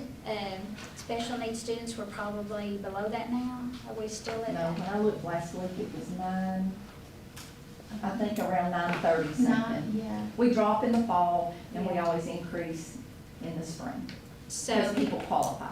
so, $1.3 million is the contract for providing those services for FY '26. The professional development on the curriculum, we've got that number in there if it's needed for training, for the curriculum that's gonna be talked about here in a few lines down. When you talk about CTAE, last month you all approved the CTAE budget. When you approve that, you're agreeing to match some of those dollars, and so there's $14,000 match coming out of that line item. And then here is where we have those ESS people, and we're talking about ESS, the permanent position people that are not Murray County employees. Everybody above the line is a Murray County employee. Everybody below the line is not a Murray County employee. Parapros. So we're talking about if we have somebody leave, the front desk clerk, a parapro, we have somebody in a classified position that leaves, then if they're rehired through ESS staffing, not ESS Andrea. ESS staffing, and we pay a percentage instead of paying the health insurance, the retirement, the social security, and the benefits that we pay a percentage for that person now. And so it's a significant saving. If you're going to replace that person, it is a savings to do it through the staffing agency. So, but that's not free. We pay 27 positions through that right now for $713,440. What's marked up? So what is the markup? 29 point, you lowered it, 29%? Yeah, 29 3/4, I think. Mike lowered it last Pretty good year. rate. It is, because we'll pay $30,000 for an ESS employee, whereas if we were hiring them in, their salary would be about 26, 27, and then you're gonna pay another 22, 23, $25,000 in benefits and everything on top of it. So that's where the savings are. So when people ask you about parapros, why can't we pay our parapro? I would love to. I wish we had the money to bring all of our parapros back in to take care of them, because I know that's why parapros take those jobs a lot of times. But in the situation we're in, we just don't have the revenue to do that. That was started with CARES money, going back to your CARES. That was started with CARES money when we put in the translators. So 13 positions were hired through CARES, and they were translators for the front desk for each school. And then so we spent about 200,000 or so in translators with CARES money. And from that point, every position that has opened up and that can be paid through ESS has been hired through them. So you have additional people that have been hired, and that's why that is not 200,000, it's 700,000. So these are not our employees, but we contract to put them in our schools in the replacement of hiring an employee. Okay? Does that make sense? Going back up above the line, I just had a question. Is this our second budget, or since we brought Social Security back? Yes, Okay. it is. Yes. When we knew that Social Security was gonna increase another $1 million or so when we brought it back. Yeah, that's something we didn't put that on the extra expenses, the social security cost. Yeah, yeah. Teacher substitutes, around 450,000, we have budgeted for that. I'm gonna just kind of drop down. Yes, We're paying Mountain now $120,000. Yes. yes. They get What's that? money. Oh, they got. Because some of our kids are there, they're still our kids. They're still our kids. But they are teaching them. Yep. So we have to give them Give them money. part of that FTE money. But we still get money from them, and then we give them a little. We don't We get don't get any money from them anymore. anymore. We used to get like a rent and some things like that, but some changes at the state made it where we can't charge them anymore. So, we give them that money. Those numbers are going down as far as the kids that are going over as program kids, so I'm hoping that will be less next year. But you say, why we could do that? Well, we could do that, but that's basically, that 120,000 is essentially one teacher. We can't do what they're doing for $120,000. What changed at the state where we can't charge them I anymore? think they changed their charter, because it changed with the MOU last year, the memorandum of understanding we have with them, and like, it took it out of that to where we essentially can't charge them. But I think some things that we're looking at, I mentioned to you guys, that we may try to do next year, I'm hoping will help alleviate some of that cost and then generate us more revenue. So did we have a contract with them before Yes, and charge them around? yes. And then, We charge them, yeah. This year was the year, when they signed it at the end of the year last year, it changed, like where we could not charge them the rent. state said we couldn't, or we just decided? Well, and essentially what, I'll tell you this, what they did was, we charged them rent, they And charged us they more. get- You know, like, it kind of evened its way out a little bit, like, if we were gonna charge them $40,000 of rent, suddenly we would have been paying them $160,000. So like, I think they got the money back off of us, but the MOU essentially says, it took that part out this past year, it was signed last May, I guess. And they've got the new one coming up, so I got, actually, it's on my thing to talk to them this week. They've reached out to me and I've reached out to them. We play phone tag because we've got to get it signed for next year. But like the utilities and stuff like that, we're paying for it? Correct. Yes. Wait a minute. We're furnishing the building, we're paying the utilities, and the And state giving says them we money can't for, charge them. giving them money too. Why are we contracting with them? Because they're providing a service for our students. We could do it on our own. Wait a minute now, if you calculated in the upkeep of the building, the utilities, how many students we got over Program, Around 140 total. program is like 25. But program's There's about less, no, 115. it's dropped from there. Yeah. I just got it sent to me, was there 11? Yeah, It's dropped now. We started the school year, with 23 program kids, I think. And then, which program kids are considered our students, they're Murray County students. Okay. And so now we have slowly dropped that number because per of those 23, they get the FTE for it, basically, is what it is. So that's what That's what How that many money students is. are over then? but there's over, There's around 140, but you have some students that are out of county that come in as well, but not many. The majority are Murray County kids. Okay, if we Yes. got 23 students over there, and I don't know what the cost is of utilities and stuff, I could calculate it pretty quick, I've been working for years, but. The keep of the building, that's us. They pay custodial services. No, I'm talking about the maintenance. The maintenance, yeah, we. Chris takes care of the building. So, I'd like to see the number of total cost of all that at some point, because you gotta look at the dollar cost for 20 students. Because like you said, that's one teacher. Something just. And now that That's number's hard to push dropped. the math. Yeah, and now that 23 has dropped, I think the last they told me, because I asked not long ago, and I want to say we're down to 11 or 12 program students, Okay. which are Murray County students, which, you know, for me, for FTE, you know, as I know that, and they do, it's a good option for some students. I don't want to take away from that. You know, however, it's just hard for me on the FTE side that we're cutting them our FTE check, Yeah, you know. Because and basically I- what it is the state pays us and we pass the money for those students back to them. That's what that money is there, that 120. And it could be lower, that's based on projection of what we think it's gonna be, Yeah. based on what we. but we're letting them house in our facilities Facilities, yeah. and paying the utilities and all this stuff, and other counties, students are coming over here and school. And we can't charge the other counties. There's something bad wrong with that.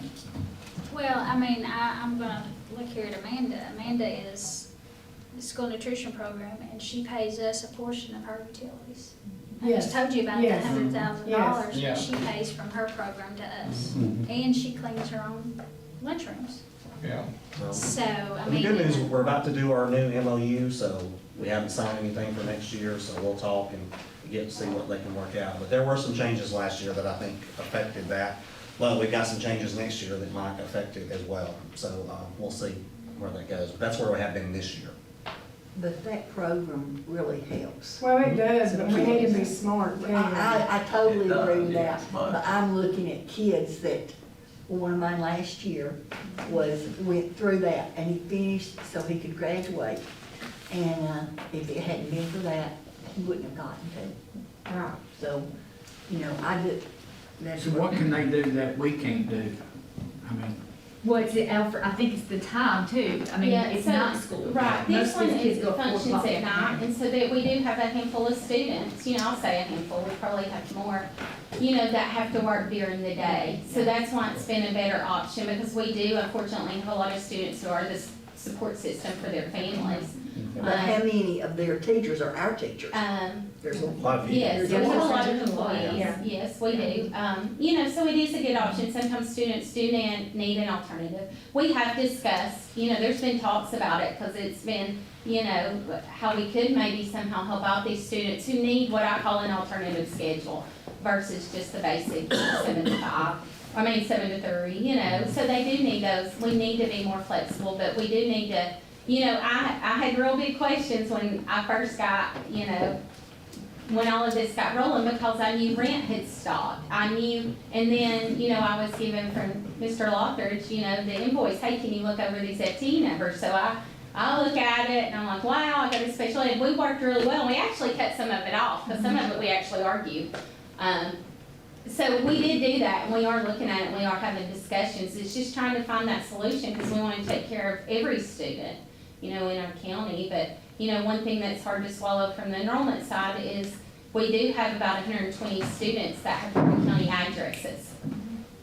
Those are 120 students with Murray County addresses that we're not claiming one single bit for FTE, which in turn is your QBE. So, you know, that's hard, but it's because they do provide that alternative education kind of schedule and time that we haven't come up with a plan for. You know, But we and don't it get to could, account for them. yeah, and it No, could, no. right. Which is why- Which is why we need our QBE, we were talking about our Yes. QBE going up, Yes. but then it's like, I You don't might know. have a bad deal Yeah. with that one. Well, Right, it's, and it's it's not a- necessarily a bad deal with them, it's a bad deal that, with the state, but with a lot of the fact that a lot of our kids are choosing to do something But different if we than what talked we're about doing. doing the online Yes. thing And where that's- we could get some more of that's why that, we're that would having- help Yes, the and that's why, flexibility. yes, the Yeah. virtual Yes. conversations Yes. that came about, But if so we have something been happened, talking about a They said, we're solution. gonna go to Whitfield. Mhm. Say we have 120 students that go there, and they go over there. I mean, they're still getting, We'd still be paying that much money, we'd still be paying that much money. because we're paying for those students. The state says, wait a minute, Murray County Schools, you've got them listed as your FTE people. Mountain Med said, actually, we're the ones teaching them, give us that QBE money for them. So it's like passing. So they're also getting FT money from other counties that Yes, kids are on that there? is a program student, but most students now Most are not strictly program. are strictly. That's what I'm saying, Yeah. so if it was, we had 0, just hypothetical, program students, We and would they get move, and then we have 120 over there that are not program students, then we're, Correct. Mhm. We would be paying then we're that. not paying, Correct. and we're not doing the maintenance and utilities and, Yeah, but we're also not, they still have all of our kids that are, yes, because Mountain Ed is a completely different school system. yes, I understand, yes. And that's where it gets a little weird. People think that like it's not a part of us, it's a whole different school Mm-hmm. system. So you're either coded to Mountain Ed or you're coded to Murray County. Most school systems, what they'll tell their kids is, why don't you unenroll and then go enroll there? Mhm. And so that becomes their kid. So the school loses that, Mountain Ed gets their FTE from the state directly from them. For us, this is where the change came in. They said last year, we want to do what's called program students. So your students can still be Murray County High or North Murray School. They can graduate, walk the stage with Murray County High and North Murray, but you're going to pass through that FTE money to us rather than it coming directly to them. So that's what that money is. The issue came up with, I think, I don't know what they did with the state or why that changed in the MOU. That was something from last year. Like I said, I'm hoping we're ready to talk because we've got to sign an MOU for next year. That's one thing, but we've also got to work on, this is why I've been talking about some alternative options for how we instruct our kids to try to bring some of those people. Yeah, and give them, like, if the Some flexibility is what they're needing, Right. then. It's a flexible, that's what they need, is a Yeah. flexibility. Okay, I've been there, but not when the kids are there. So are their classes more online? Or, so it's all online? It's all online, it's all online, they kind of work at their own pace. Okay, so why can they not be online through us? That's what we're saying, if we have that option. Okay, but why are they going up there? Is it just, are they going to Bagley just to be online? There's teachers in the classroom. Yeah, there's teachers in the classroom there. that are there to assist To them. help.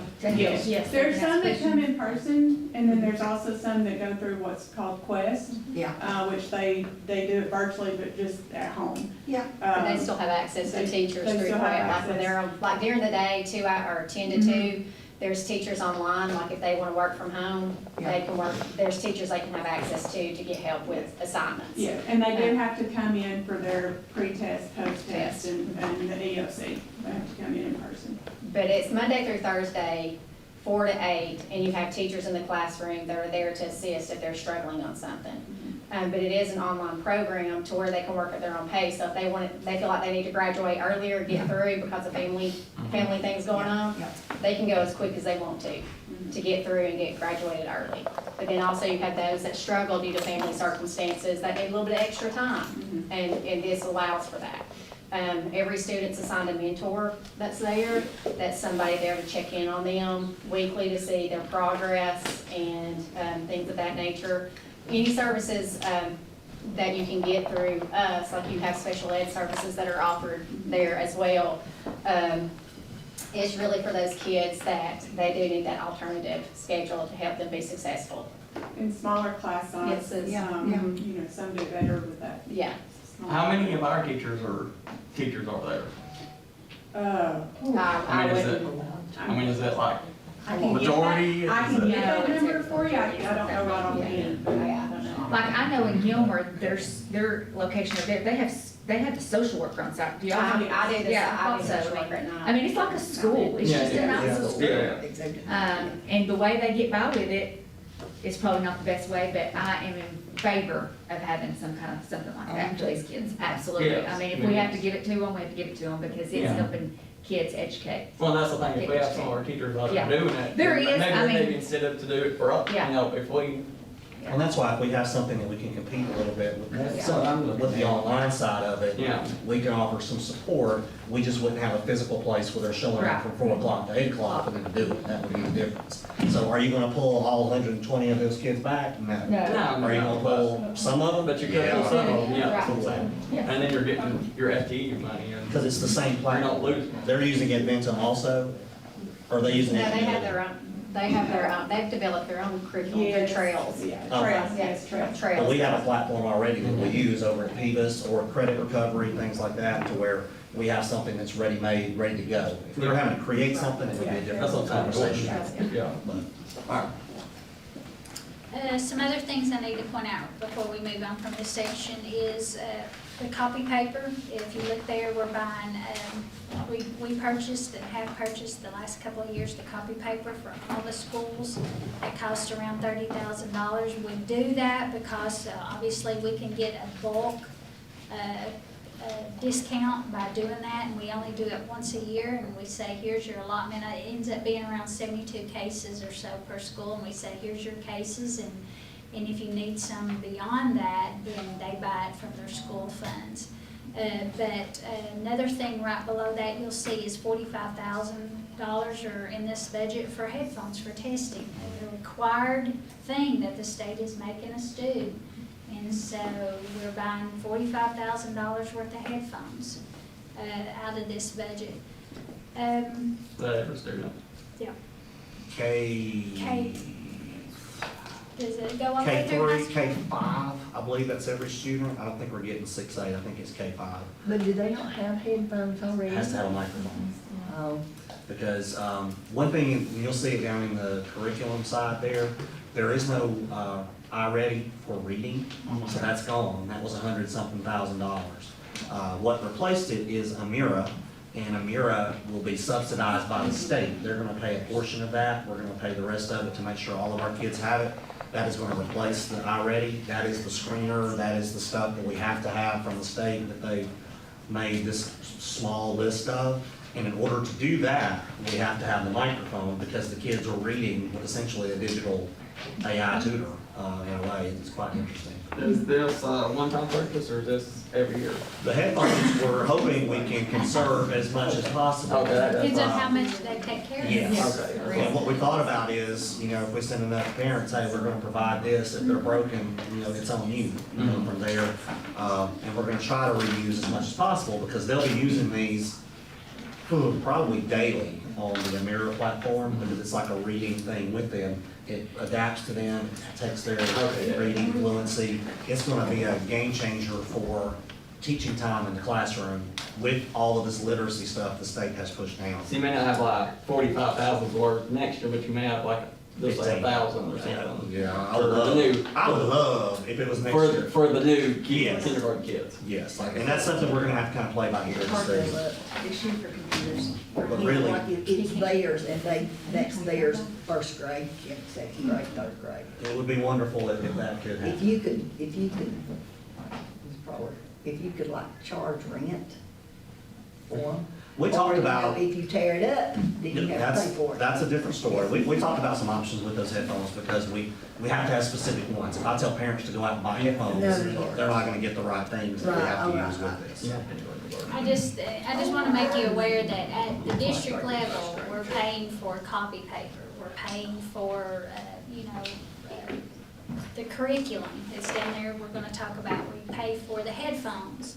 We're also, we provide pay for the contracts for the copy machines for the schools.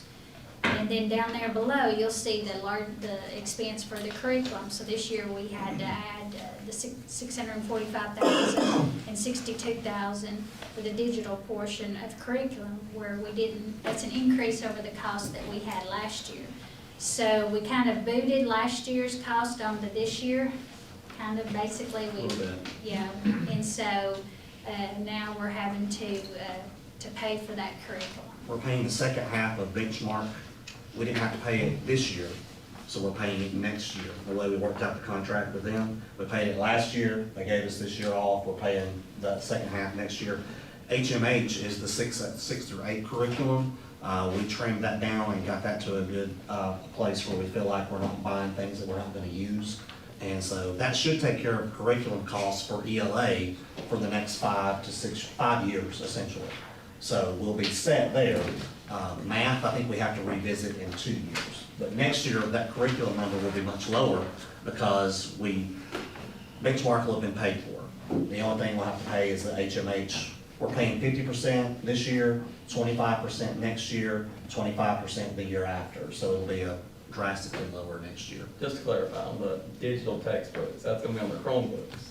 That's things they can access. through Yes, their they phone. can access at their Yes. home or whatever they need to use. Okay. So curriculum now, is not necessarily a textbook. Yes. So there's a digital portion that you pay for. Yeah, there's the consumable workbooks and then there's the digital. Is that the same, is that the same for HMH down here? Yes. That says textbook, it doesn't Yes. say digital, but it really. Correct. So Now, that, the textbook one is physical. Oh, it Like is. some of those, that'll be the little workbooks they get, they come, they write in, they do all of it.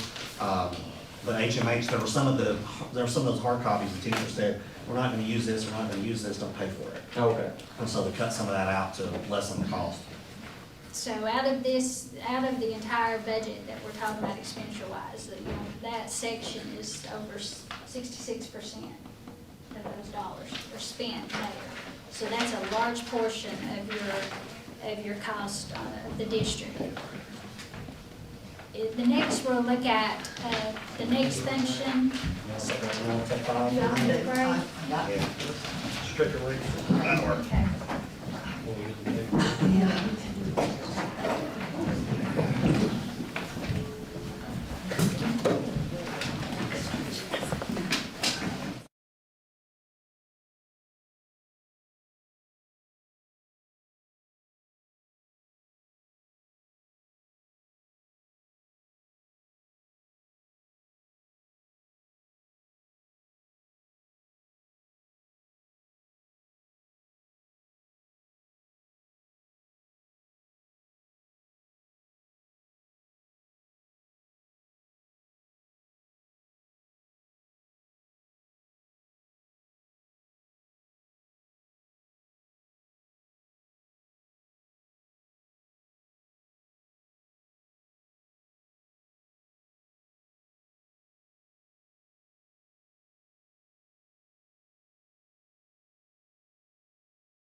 if we have an RN. And we have to have, RNs have to supervise our LPNs, so you can't just have all LPNs. I understand that. We have to have so many RNs to supervise our LPNs. And I don't have that list with me. If you would like to see it, I can produce that for you. I don't have it with me right now. Okay. Is Excel the only company that, be it like, they're a contracted company?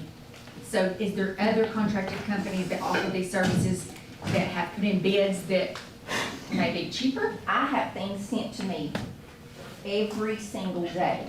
And for example, last year, I think it was, Tim and I were talking about, I didn't think I was gonna be able to find enough speech therapists through Excel. And Kelly, we started pricing that, and Excel gives us a very, very reasonable price compared to other staffing companies. So if I have to go, I can get you some quotes, or I can give you the quote I had last year just for 3 speech therapists, and it was outrageous. And it was virtual. And it was virtual. So, we do have orientation and mobility is one that she can't staff, that I have to get through a contract company just because Excel can't find some of the things. But, in comparison, when I have had to pull different things from other staffing companies that they're unable to staff, we're getting a very good deal. I was just curious. I'm sorry, Kelly, is Excel Tanya? Yes, that is, she owns that company. That's what I just didn't know her that. And she also assists me in managing the nurses and the therapists and the occupational, physical, and speech therapists. Tanya who, I mean? Leonard. Well, now, this year, will you get like a, what am I trying to think? When they bid on it, are you gonna let everybody else bid? I mean, since it says you're not gonna take bids? No. Mm-mm, we're gonna stick with Excel. Huh? That contract's been signed for FY '26. Right. But we didn't take bids. That's Like been- I said, That's been an ongoing one, I think, for. It's an ongoing contract, Renda, so what I could do is have, one of the companies that email me, I could get them to bid it out for, in comparison for you, but all of that is going to be online therapy. Yeah, and we don't want that. They don't, you need person to person. Well, that's not best practice. If we had to, we would, but that's not best practice for students. Right. Okay, so, I could get a bid for you if you wanted that for 5 physical therapists, and I don't know, like I said, I would have to go look at my list, okay? But our contract companies are above and beyond what we pay Excel therapy. Like I said, Tim and I looked at speech last year, and he's like, Andrea, you gotta figure something out. We don't wanna use that company because it was so expensive. So we rearranged, we had speech therapists going everywhere last year trying to cover until we could hire some in person through Excel. Okay, gotcha, thank you. Some of the other things that are paid there, we do, when you bill for Medicaid, you have a percentage, I think it's 10 or 12% that's charged by the Medicaid SES. We pay them for helping on that Medicaid bill, and so that expense is in there, and then we have revenue that we receive from that. Like I said, the revenue we get from Medicaid is around $500,000, and we're paying $42,000 for somebody to help us bill for it, okay? One more So that's a question. big deal. What's the ratio of nurses per LPN, RNs versus LPNs? Because I know he's a state law limit. It says an RN can only oversee so many LPNs. That's on the hospital floors or in cancer clinics or anything else. I'll have to pull that for you. I don't have that on hand. No, you don't have, you don't know what our ratio is. I ain't talking about, I can find the state law on that. I can look that up for you and answer your question. I'll pull my iPad out and look that up for you. I don't know it right off the top of my head. Okay, But I can pull it up, and I'll answer that before we leave today. all right, thank you. And then this line item is too, where I said we have the expense of the P cards, where we're paying for the P cards, and then the school is paying us back. So if we didn't do that, we would take off $414,000 of expenses on this line item, and we would have to go over there and take $414,000 of revenue off, okay? I just want you to understand that they are paying us, and that revenue washes the expense, okay? The other thing in this section, we pay community coaches down there. These are not employees, so we pay community coaches down there. In this section, we pay for a lot of the enrollment and wellness.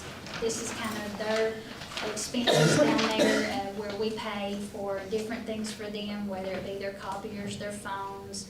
Lots of different, multiple departments are within this expense, okay? So, that in comparison is 4% of the budget. So it kind of lets you know every dollar counts, but it's minimal compared to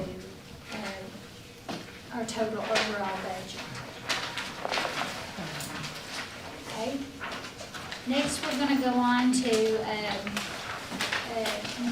improvement of instructional service.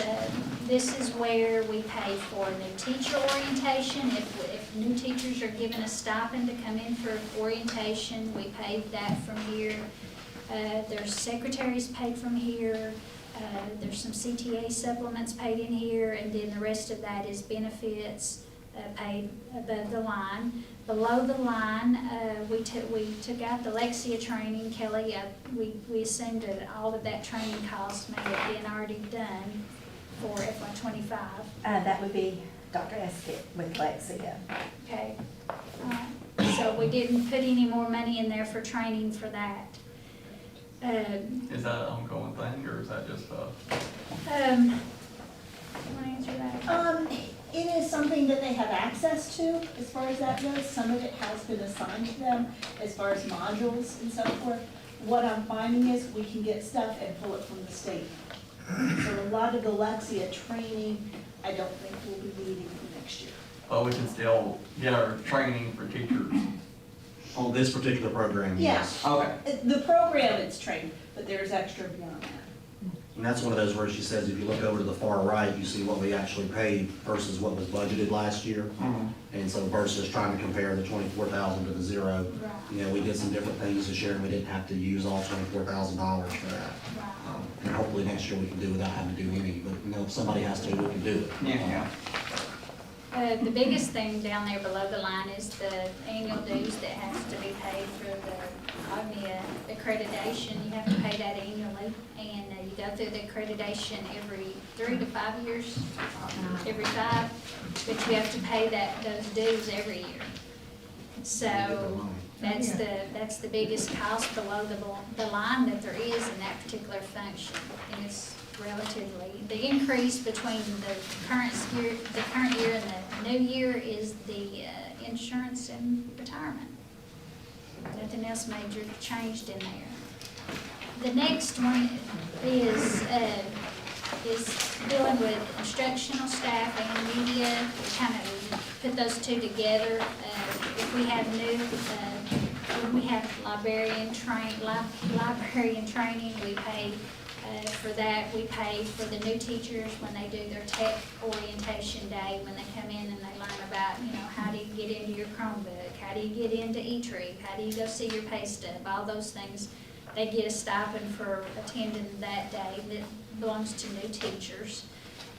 We also are eliminating them using student workers during the summer because they use student workers for a lot of different reasons, and primarily because of Chromebook and Chromebook inventory and cleaning up Chromebooks and doing a lot of that work. And they've been using student workers in the past, and they've opted to do that themselves, but we're providing additional days for an employee to do that. And we'll talk about that in executive session. Below the line, there's just a little bit of money there for a conference for librarians. And we try to reach out to federal anytime we can and say, hey, is there some stuff that you can pay for? And Donna's been good to try to cover some of that stuff for those employees in the past. The media parapros and the media specialists that are in the schools, you can see that's around 3 people on that top line, 10 on that second line, and their benefits are basically all that you have in there. And then we're adding a little bit of supply money down there to the bottom for those costs, but we're talking about 1% each on these budgets. So these are just basically operational costs for those departments.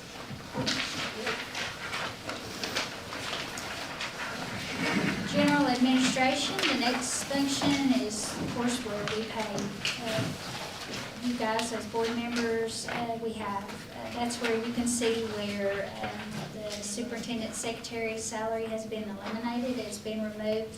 Last year, it was the assistant superintendent salary that was removed. This year, the executive secretary position has been removed. She'll be joining me in finance, and so we'll talk about that down there in my section. And then the health insurance and benefits for the staff is there below.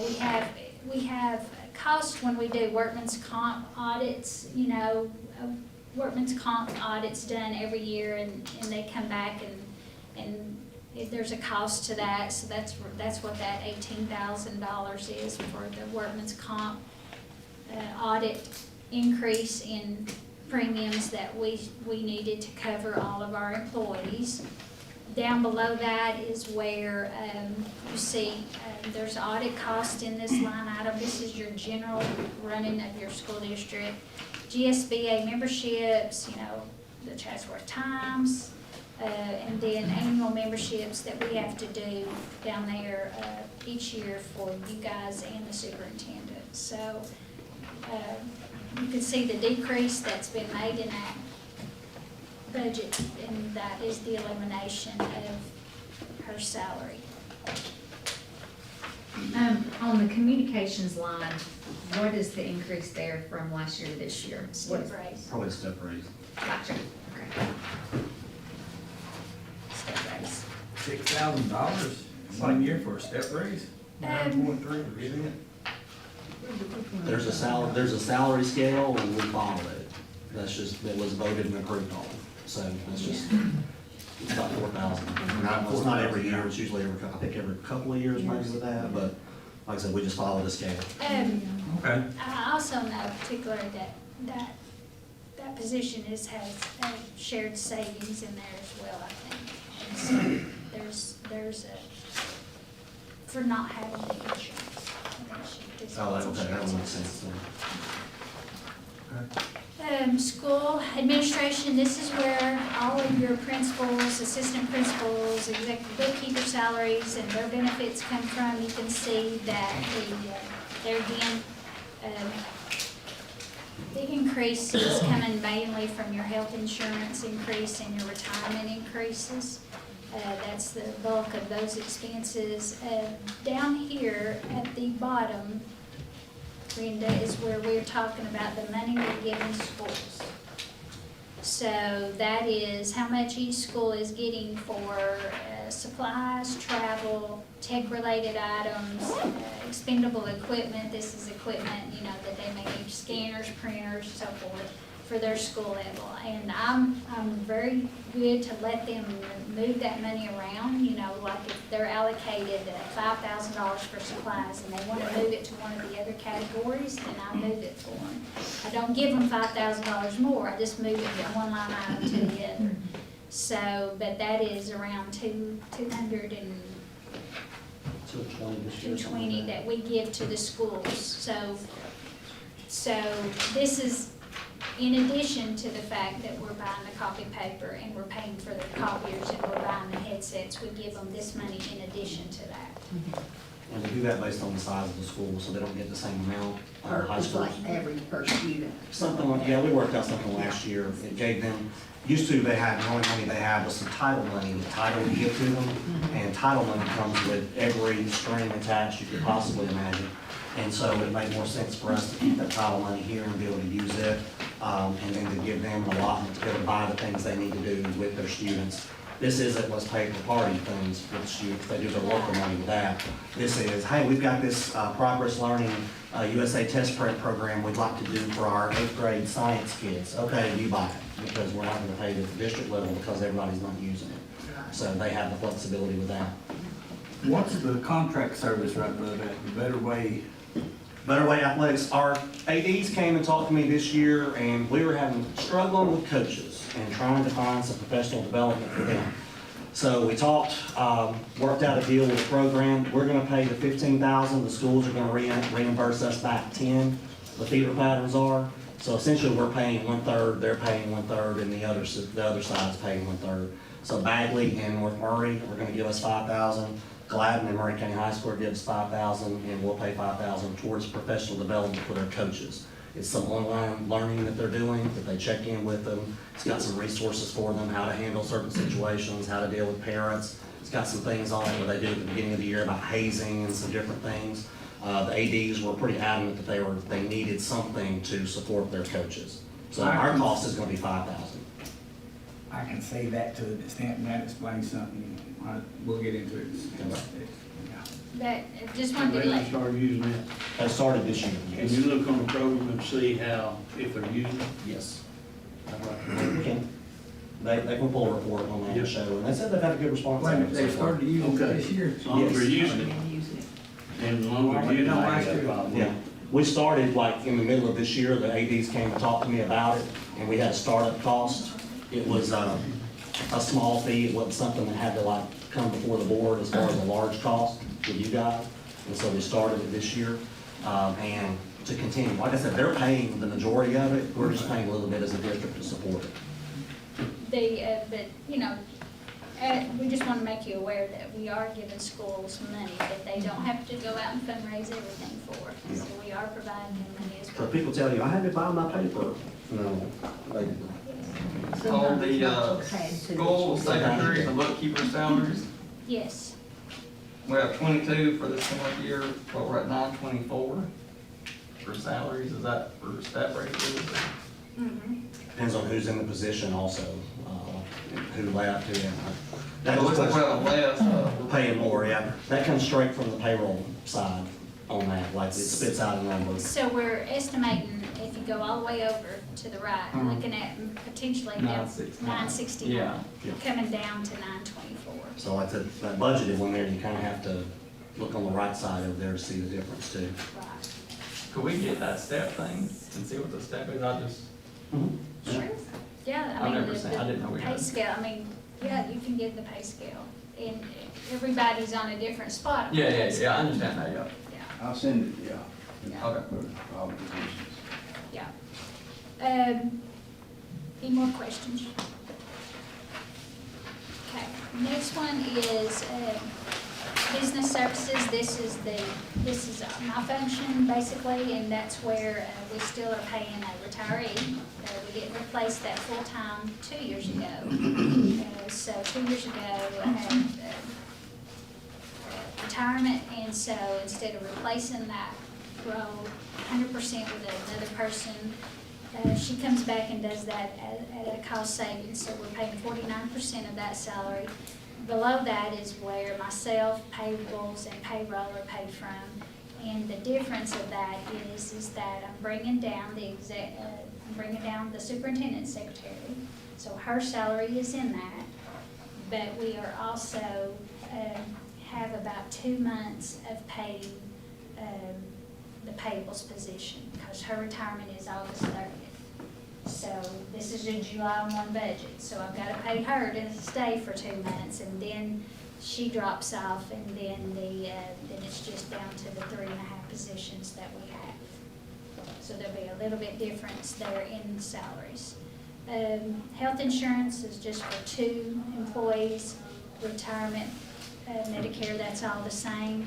Below the line, we were paying a contracted service for Arista to do our shared savings plans. And what shared savings is the employees in the district that are classified, not certified, classified employees, if they opt out and do not need the health insurance, that saves us $22,620. So they receive a benefit of up to, I think, $3,000, depending on which plan that they could have been on, that they get paid, we pay them not to opt into insurance. If they don't need it, we pay them to not opt in.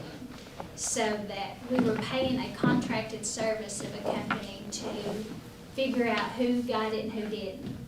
And that's something we can do ourselves. So we're gonna save $28,000 by doing it ourselves, and we're gonna do that through payroll. So we won't be paying them for that service, but the employees will still get their money. Okay, does that make sense? We're just doing a task that we were paying somebody else to do, we're gonna do ourselves. I did have some software in there. I had the SoftDoc software in there and the school bookkeeping software in there. It's now down there in the software list along with everything else, okay? So that's basically all that our department expenses. What's the Amazon membership? So we pay for Amazon Prime for the entire school district. So that is $779 for the entire district, and it is used a lot. So that saves us from having to pay shipping charges. So, for example, if the school district, if the school wants to use, they all use our same Amazon account, it's a business account. So let's say they want to buy some supplies from Amazon. They buy the supplies and they can use their school allocation money to pay for it that we gave them, and then we're not paid any shipping charges because they're all members of Amazon. Oh, I know about Amazon Prime.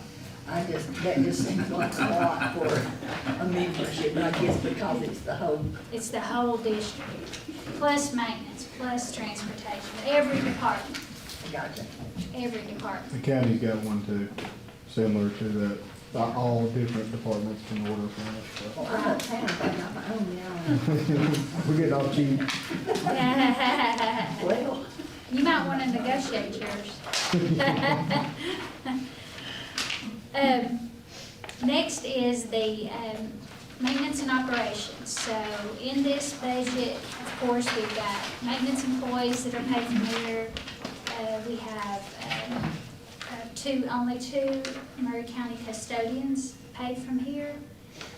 And that is their salaries and their benefits. Below the line, you will see the biggest increase that we have there is for the janitorial services. So we've had this discussion many years about KBS and what we're paying for versus what we're getting.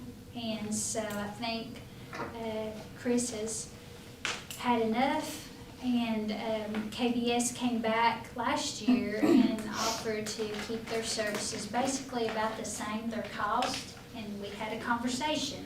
We said, I bet next year they charge us more. And so when the contract came up, they increased their contract 15%.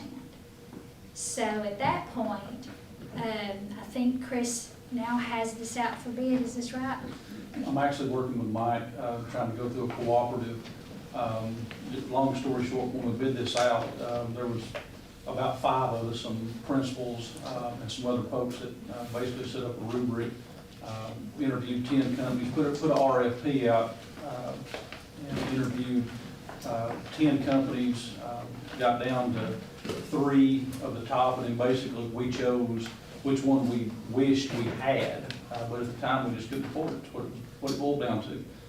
So, like Kathy said, we kept KBS for 1 more year, but now with that, so that 15% equates to about $250,000. It's a lot of money. So, what that did is basically put KBS right in line with the company that we wished we had back a year ago. So that's, if given my druthers, I would get rid of them today and hire another company in that I feel like will do a lot better job for this school system than what we're getting. Is it this HES? It's HES. There's, you run the numbers on that, there's I seen the thing, I ain't calculated in the actual and the house will turn out, I'm assuming that's a set figure, monthly fee. Yes. He's a 1% increase in that, it comes to, you know, you can do the math, $100,000 or something like that, by swapping the HES. So, So these will be, but these aren't, ESS is only parapros and that kind of stuff, and this HK is like the janitor part? Yes, correct. Okay. And that's why we stayed with them last year. It was about a $300,000 difference between KBS and HES last year, and we're like, we just can't do it with the financial situation we are. But if KBS is gonna come back and say, hey, we're gonna charge you an extra $250,000 this year, I'd rather pay the extra 50 and get the much better service based on what we've heard from other systems. This isn't just conjecture. Yes. This is the time they voted into that last year to find out how they were. For us, it was like, why stay with something that's been a thorn in the side for a few years, when we can do something. have you already got a quote from them, numbers from HES? Yes, sir. We haven't paid anything, we haven't signed anything, this is just That's correct. budget. 6. They'll hire the same people you got now, but they may have different management, might be the difference. We have the option to say, yes, this is a good one, and no, this one is not. And that's kind of, with any company you hire like that, I mean, that's kind of standard operating procedure. But we can weed through the ones that we know are not really doing us a good job. I think overall, that they pay their people more than what the company that we're using now is. And they actually, their business model is they can use less people because they pay them more. Makes a lot of sense. So that's one of the reasons why, you know, maybe they were a little bit more, the equipment was brand new. But I've talked to 4 different school systems in the state of Georgia that have them, and they absolutely love them. They said it was one of the best decisions they ever made. So, you know, that's what I would prefer to do, is now that the money is that equal, is, you know, I want to roll the dice and change companies. Actually, I think Donna I was gonna say, was sitting in on the that committee committee, too. there was, I mean, HES was heads and shoulders above everybody else, but we couldn't afford it at the time. So, they were very impressive.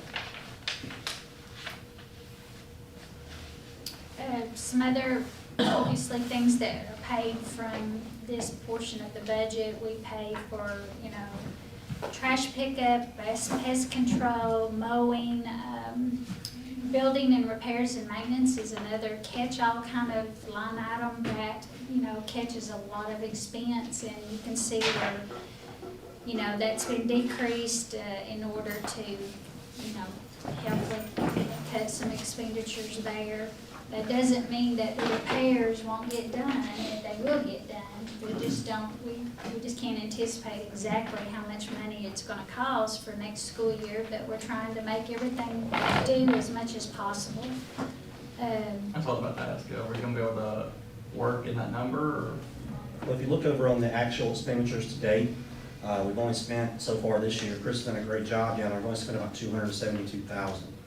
So, that doesn't mean something couldn't break tomorrow. That's what I'm saying. You know, but here's the thing, what we told Chris is, if something's vital and has to be fixed, we fix it. You know, we just can't.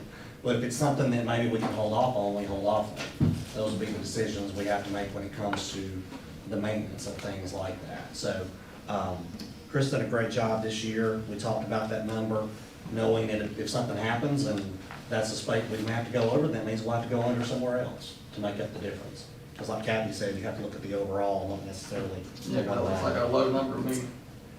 How did the Boyd Parks, grounds, facilities, include the athletic fields? It's $130,000, went to $137,500.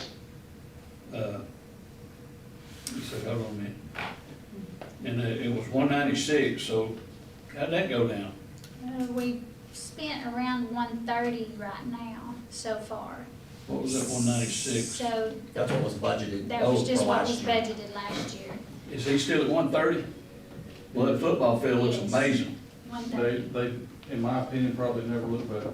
I went out there to the soccer game the other night, and man, I was like, boy, that's a dramatic change. The high school football field looks amazing, it looks great. He does a very good job. So that contract is in there with a little bit more than that is the, you know, if there has to be some fertilizer, some other things that are purchased, you know, we're trying to. Is that just athletic fields only? That's eight athletic fields for 2 high schools. Is a baseball? And so that's, I'm sorry, that's practice fields too. So, you know, baseball, softball, the practice fields, the track, the band practice field, the football field. Anyway, long story short, there's 8 total.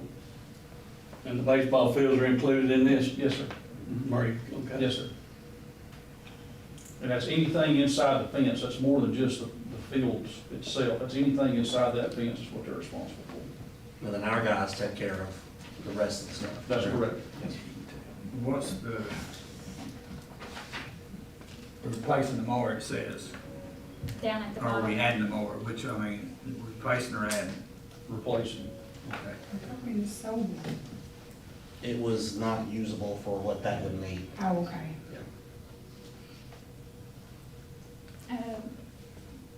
Going on down through there, of course, like we talked about, the building and repairs, the HVAC line item went up because we're anticipating trying to replace some units this year, and, you know, I think Chris can tell you more than me, but I know that he's had to order parts and keep ordering parts and keep ordering parts to keep these HVACs running. And so we're trying to put some money in there to help offset some of that cost and start replacing some of these units, right? That is correct. Okay. The insurance premiums in there, that's just where it has to be paid from. You know, those are numbers that we get a bill for, and we basically pay for the property insurance that we're billed for. Down through there is just regular operational costs for the maintenance department. Down at the bottom, of course, that's where we also pay electricity, propane, natural gas. So we increased a couple of those, electricity and natural gas. We did not significantly increase them because we don't know what that expense is gonna be. We anticipate it's gonna be more than it has been this year. But, you know, we can't always control the weather around here, so we just put in there a reasonable amount of increase without trying to be too excessive. Down below there, the only equipment that he's asked for is one mower, and then he's potentially could look for getting a lift, because I think you and technology both would share that, right? That's correct. And you rent one now. We have two older lifts. What I would like to do, we got a one-man lift and we got a scissor lift. Both departments use it. But is to replace the one-man lift. It probably gets used by both our departments, mine and Israel's department, more than any of them. And it's pretty rough. It's pretty old. But I would like to get that one-man lift changed out. And it doesn't have to be brand new, to be honest with you, just a good used one. I'd be fine with that. Will you sell the other one? Will you sell the other one? Yes, I would. Where you selling, Matt? Gov deals, Okay. typically. I mean, it's gotta be public auction. Well, that's what I was wondering, we all use gov deals, Yeah. because it meets all criteria. That's The right. same with the mower? Same with more, yes. So, in the big scheme of things, it's 8%, the maintenance and operation budget is around 8% of our total budget, but the increase there that you're seeing is going from KBS to HES. That's the biggest increase in that budget because we've tried to decrease as much of that as we can. Below that, you'll see where we're paying for the school security grant. This is the expense side of the revenue side that we talked about just a while ago, about the money that we get from the school security grant is over there in our state, in our local revenue. And then this is the expense side of it. So we use that money to pay for SRO officers currently. And then we also are getting additional $237,000 in revenue, which is over there. So we have to put that over here as an expense, and some of the things that we're talking about are Tim's, and Chris have been working on is, to improve some of the doors and the doorway entrances to some of the schools and to enhance those to make things safer. There's all kinds of things that you can use that money for, but there's also things that you can't use it for. So, anyway, that's the SRO, that's the school security grant money that we're getting. That expense will be in there, and then as those purchases come through, those may be some of those purchases that you'll be approving if they're over the PO limit amount. The big thing there will be, we've got some door locks up in North Murray we'd like to redo because they're not what they need to be for the best security in classrooms.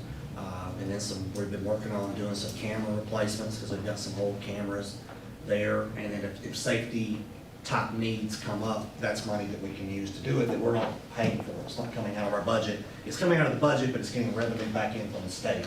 So it's a net zero for us. We've got to spend every bit of that money on something, and it may be some things that we could save from having to pull out of general budget. Next will be, ready to move on? Next, we'll talk about transportation.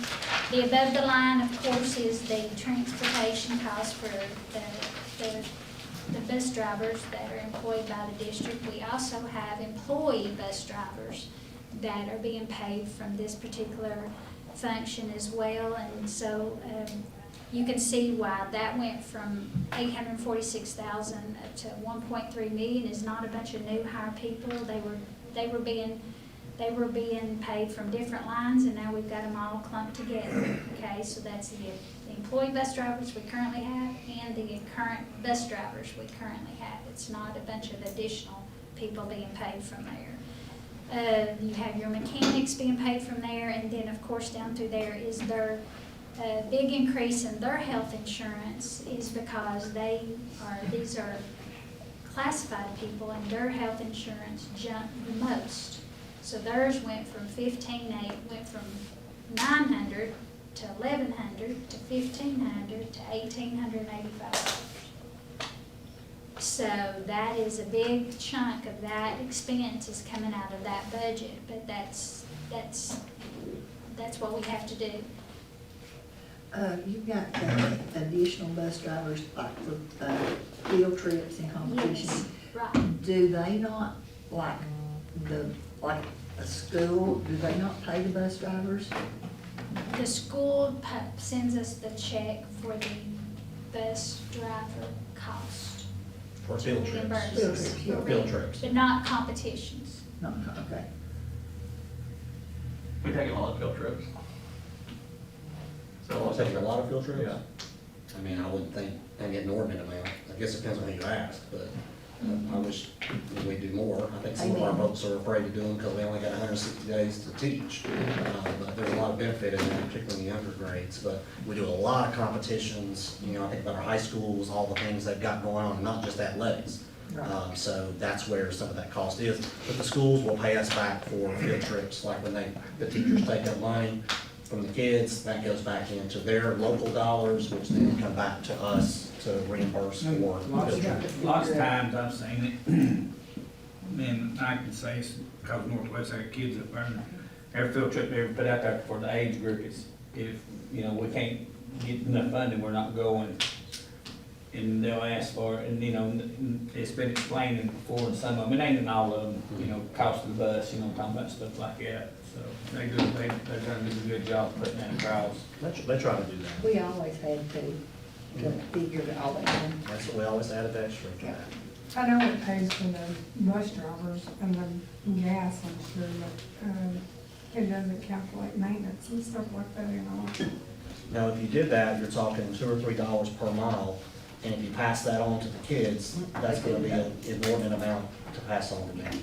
So, we wanna take care of our kids and do the things we can for them. Yeah, I know that, but I'm just saying, sometimes when your budget's already in the deficit, you gotta cut back sometimes for a little bit, and then you can start doing the things like that again, is all I'm saying. Like, sometimes you gotta look at kinda like if my house is in the deficit, we're not going to move We're staying at home and watching TV. Right. Understand. Yeah, and that shows up when you talk about his parts and repair. You know, we did increase that line item because he is having to repair and refurbish these older buses, and some of them are over 20 years old, and they need to be replaced, and the state hasn't at this point allocated that I know of. Do you, Randall, any additional bus so far?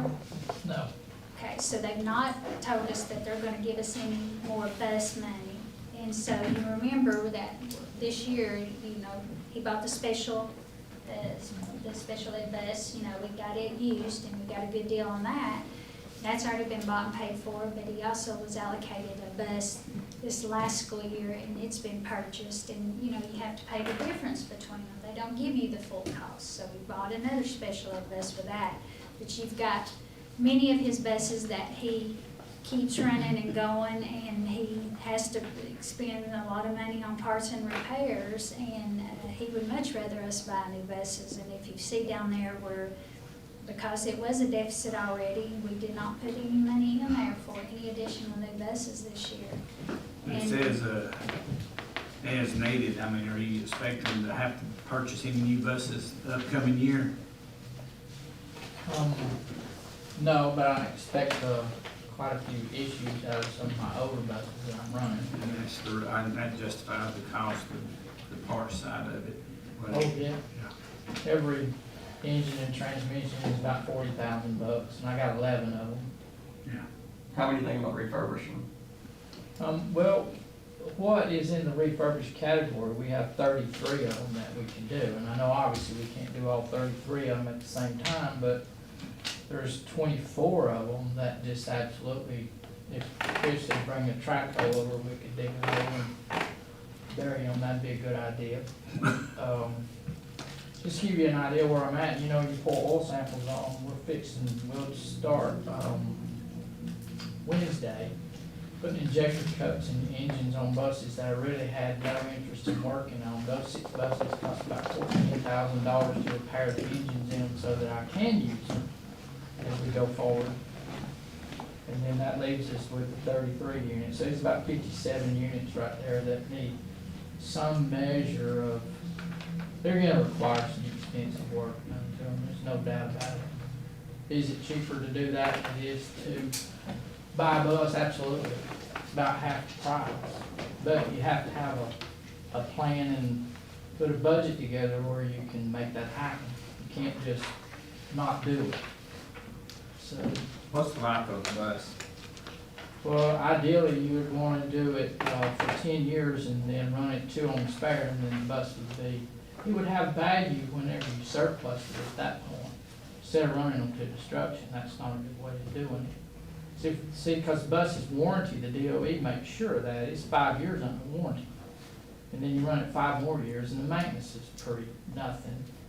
So your maintenance costs, you cut that down probably 2/3 if you were on that replacement cycle. And for us, it's about 10 buses a year to do that. On the depreciation side, I know on our side that I depreciated a bus for 10 years, and we have several buses past that 10-year mark. Yeah, that's why I was like, that 4 or 7 pounds, what's a lot of load. Well, that's, Yeah, we I was trying to figure out try, the cycle, does that make sense? Yeah. Rotation, because you don't wanna run a maintenance department, you both these guys understand it, run around putting out fires. well, that's what I'm Stay saying ahead of is you've got 65 units that are well above 10 years out to 27 years old. Okay. So my oil samples in my 2005 models, that's the ones we're putting injector cups. When we do these 6, that'll happen the 7th and the 8th.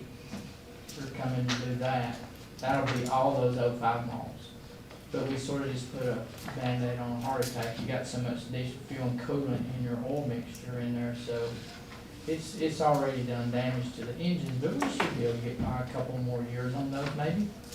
The 06 models, those oil samples, they are at the end of their life cycle, so they're gonna follow suit right behind the 05 models. That's what I was hopeful to do, some of those buses this year, but I understand we're in a tight, and I'll make do with the best I can. but I just wanna make sure you understand I do know what I'm doing, and if I. Oh, I I'll figured spend my- I didn't understand the life cycle of a bus.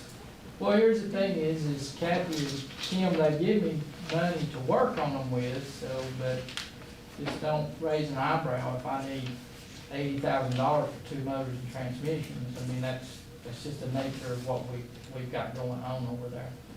The whole budget, you know, has processes. I will say that transportation and maintenance, those two have been skimmed back or cut back significantly. They are willing to just make it do on what they've got, what we give them, with the understanding that if an engine blows up, we're gonna have to replace it. It doesn't have another engine laying around somewhere, you know, so there is gonna be, you know, hopefully we can make it, but if we don't, then we have to do what we have to do. But I do know from prior to Randall being here, and when I first came here, transportation has just been kicked down the can. Yeah, that's what I don't wanna do. I don't wanna put a Band-Aid on something like that blow up and. But at the same time, it's a large investment that's gonna take several years to do, and we're already in a deficit. So, What's the cost of the bus? A 72 passenger bus right this minute, it's $156,000. But we don't have 72 kids on any of our buses. And some of them, yeah, but not all of them, no. Well, now there's one with 75, 80. No, that's time on the bus, I'm sorry.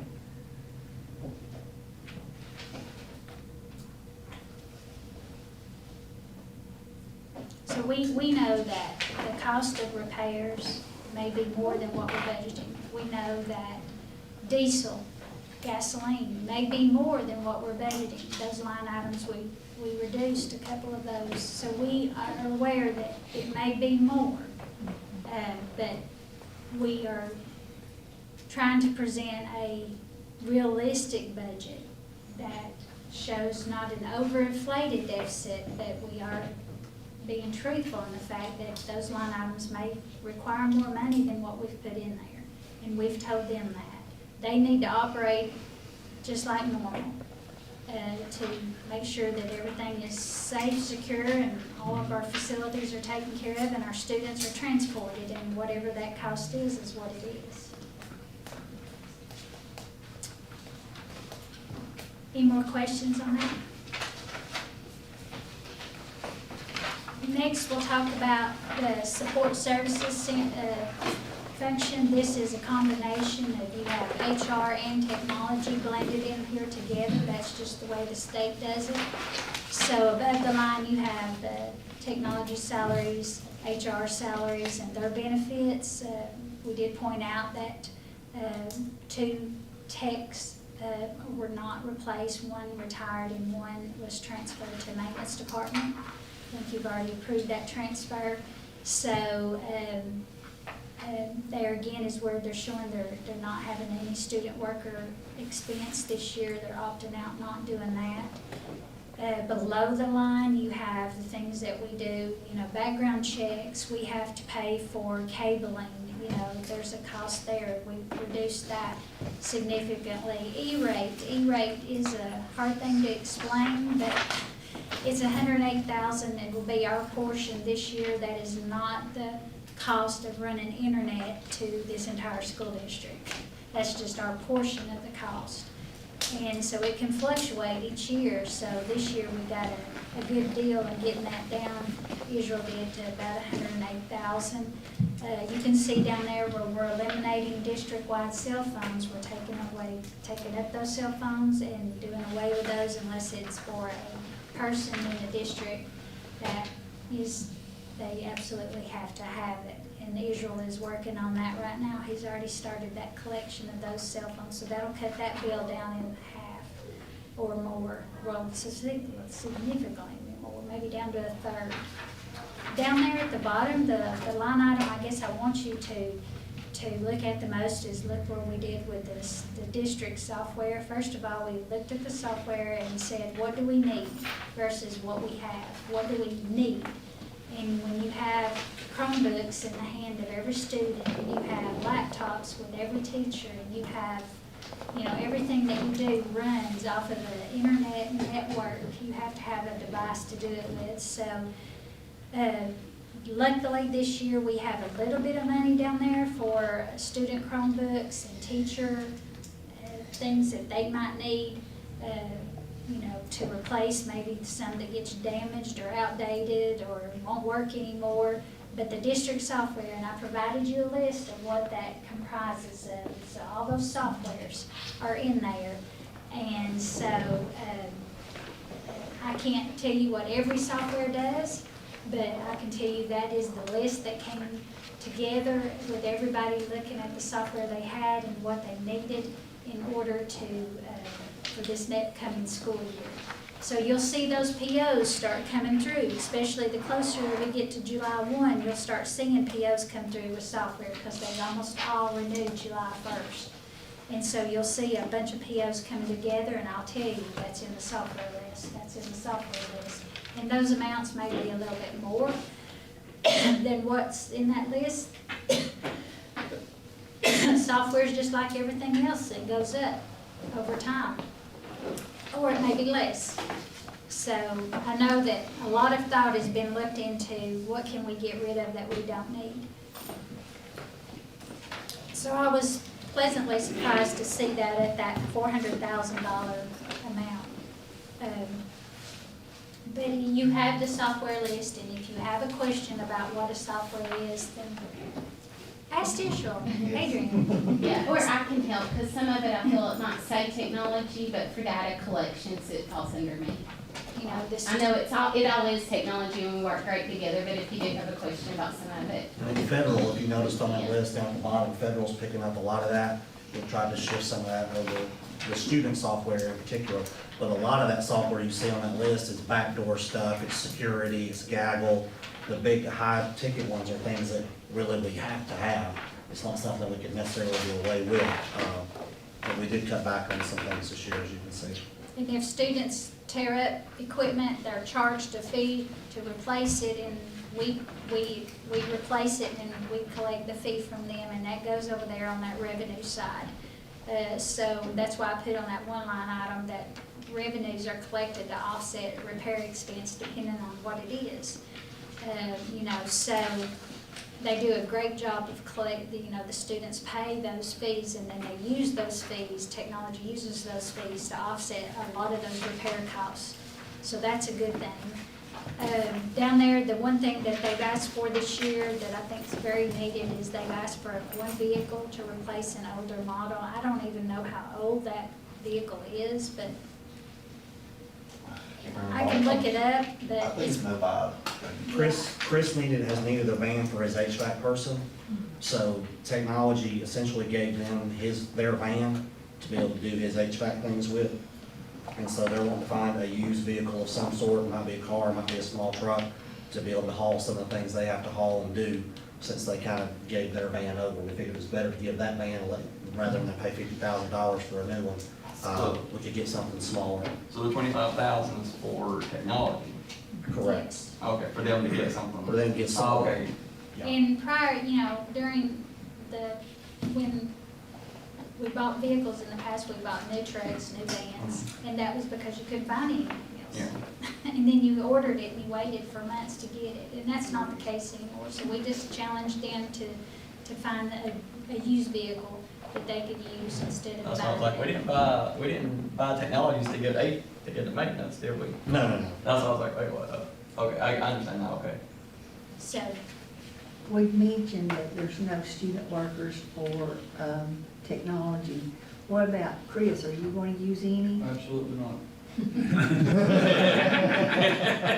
Maybe we've already had that conversation earlier this year. They are not. We had a being conversation about it, Chris is like, And listen, it's they're not not being going cut across the district. Work-based learning, they're not being cut across the No, district it's for just- everybody. You know, and I'm kind of, because, you know, we have work-based learning students, we have some internships through the school that we need to keep, you know, where some departments might want some, you know, so. They do a good job of reaching out every year and saying, Yeah. you Yes. need a student worker. Yes, and Pam and Darlene at both high schools, you know, they do a great job with their work-based learning students and trying to find them placements and internships, you know, that fit, so. I just knew there were yeah.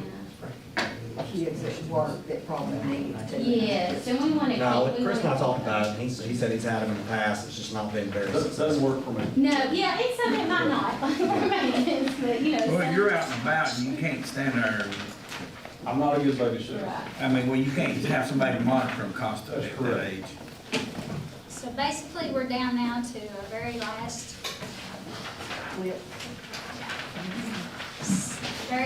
page here. It breaks down gives you a good breakdown of all the salaries and benefits and showing you that, 66 million of our $79 million budget is salaries and benefits. And that's a bit of a misnomer because you've got some stuff below the line where it's contracted services. Right. Some of those big chunks for Excel services, ESS, nurses, those kind of things, that adds to that 83.5. I dare say you're probably up 86-87% is salary. With operations being, and those people, those numbers are in that 13 million for Excel therapy, So you're talking about operations being less than 16%. So, this district is run on people. And so. That's our job. And Kids, our product. with that comes a cost. And so we're trying to present to you a budget that shows that we're gonna need expenditures of 79 million. We know that we are projecting only revenue of 77 million, which creates the $1.9 million deficit. How many years we've been running in deficit? I know last year, how about the year before that? I think every year has been a deficit year, except we did gain money during the COVID time because of ESSER money. But that would have been a deficit too if we hadn't had that money. Yes. Correct. And it's what we talked with our leadership group last week is it's the reckoning of COVID money gone, the reckoning of losses in enrollment that we've got to be able to make up. Because I go back to what I said at the beginning. You've got revenues and you've got expenditures. We're working to cut expenditures as best as we can.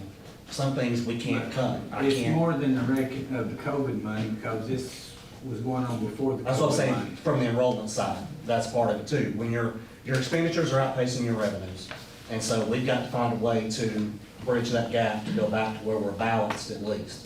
So there's two ways. One, we cut expenditures, which we're working on trying to do. It's gonna have to hit in the salary line because 87% of your Now, budget is gonna be right here, salary. it says 1.9 million, Yes. deficit. But our budget's went up over $1 million, so really it says 2.9 million. Our total budget is $1 million higher, so that's Correct. really 2.9 million. We're not making no headway. A part of that, like which I showed at the beginning, what our revenues did not go up as much. We don't know what the local revenue side comes up. Let's say that the tax digest goes up this year and you get $700,000 in your tax digest. That would add to the revenue side, which would drop that deficit down to 1.2. But that's an unknown, and we can't budget that way. We don't want to budget it something it is. So we've either got to increase revenues, working with the state, trying to do some things there, and we've got to cut expenditures. We're cutting salaries, or we're cutting people, which is what we have to do to be able to cut salaries. But increases in insurance, increases in retirement, it offsets a lot of that. Like I said, we were $1.5 million in the hole before we ever started because the state says now you've got to pay this much more in insurance. Now you got to pay this much more Don't in get retirement. wrong, Yeah. you're doing a good job, I'm not. Oh, I know. It's But. just the reality of where we are. got to do better. We do. Tim's done a great job. I mean, we reduced 5 people in this building right here. How many people total up here? 45. So we're down to 45, Not just here, we're 50. Yeah. Yeah, and So we're 45. but we gotta get 19 people somewhere, and that's 1.8 people if you divide that by 11 schools. And you don't have to do 1.8 for every school, but we've got to find some people that's not gonna hurt the education of our kids, because you cannot continue to run at a deficit like this. All you're doing is Because continuing in to the get next down 2 the road. years, the state has to step in. You don't run your household like this, and if any business was run like this, it'd be out of business. And if we're about to go out of business, the state's gonna be up here running this school system instead of them. The good news is, we've got some time, and we've got some things we're planning on. Like I said, this year, we're working, hoping the revenues can go up, and hope's not a strategy, but again, we're predicting things that we can do. But we've got some work to do on the cut side too. Can I ask let me finish. One other thing is, the salaries and benefits, when I added them up, they're more than you'll have in your general fund balance at the end of next year. And you can, I'm telling you, you don't want that. Nobody wants that. Wondering if enough money's gonna come in to pay the payroll.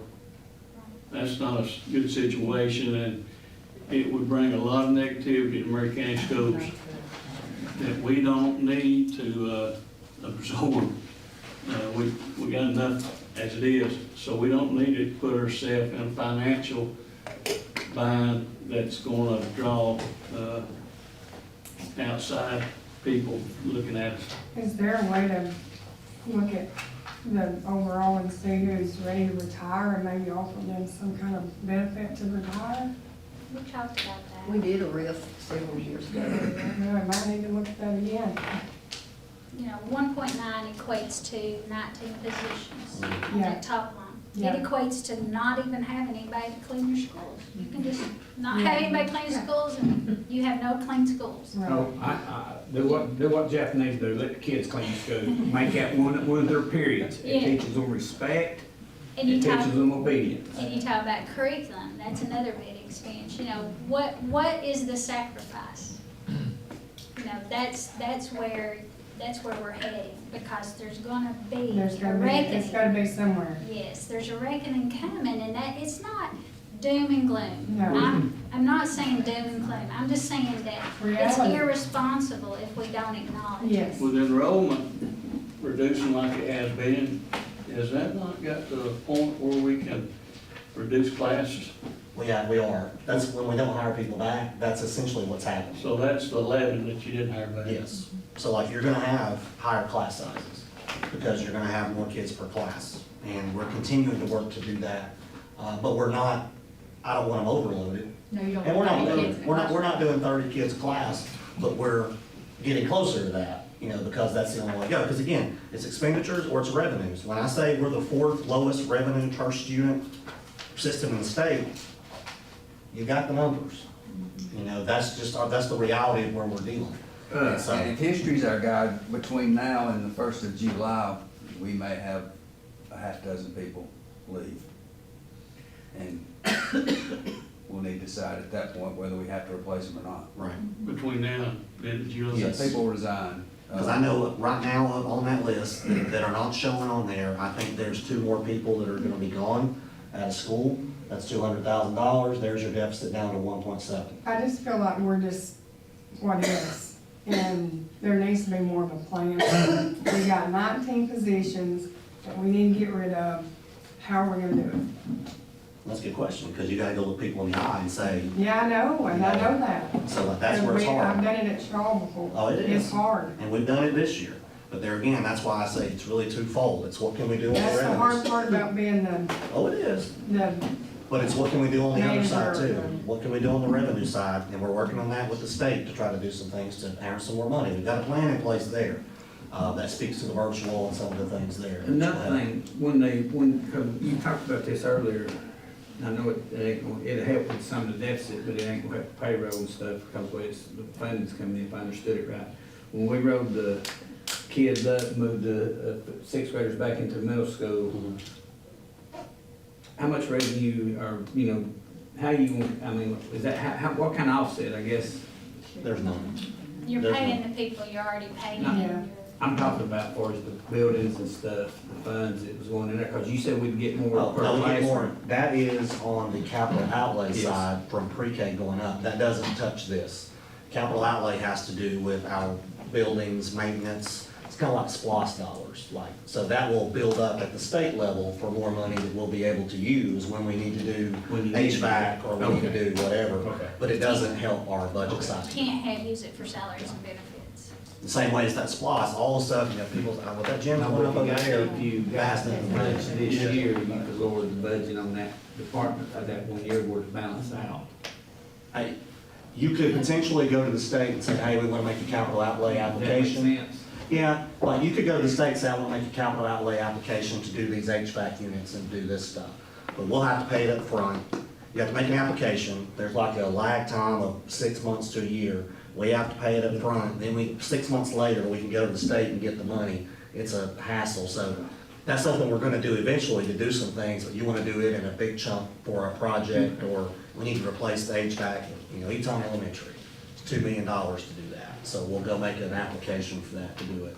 But it's a whole process where you can't just readily get it to do something like, oh, something broke, I need it now. Okay. Let's just assume, and I'm gonna pretend that this question ain't asked this way, but assume that the 19 positions are handled. That gets us back in the black, right? It gets you the balance back. Balance. If the state doesn't raise retirement and raise insurance, Right. because they keep raising it every year. So So- I can't speak to next year. So it could be even. So more assuming that gets you back in the black for 26, Mhm. assuming no real growth in property taxes, for 27, with step raises, You're back in a deficit. we're back in a deficit. So it's not, 19 takes care of this year. It's more than that this year because, again, you're dealing with it from an expenditure side only. Yeah.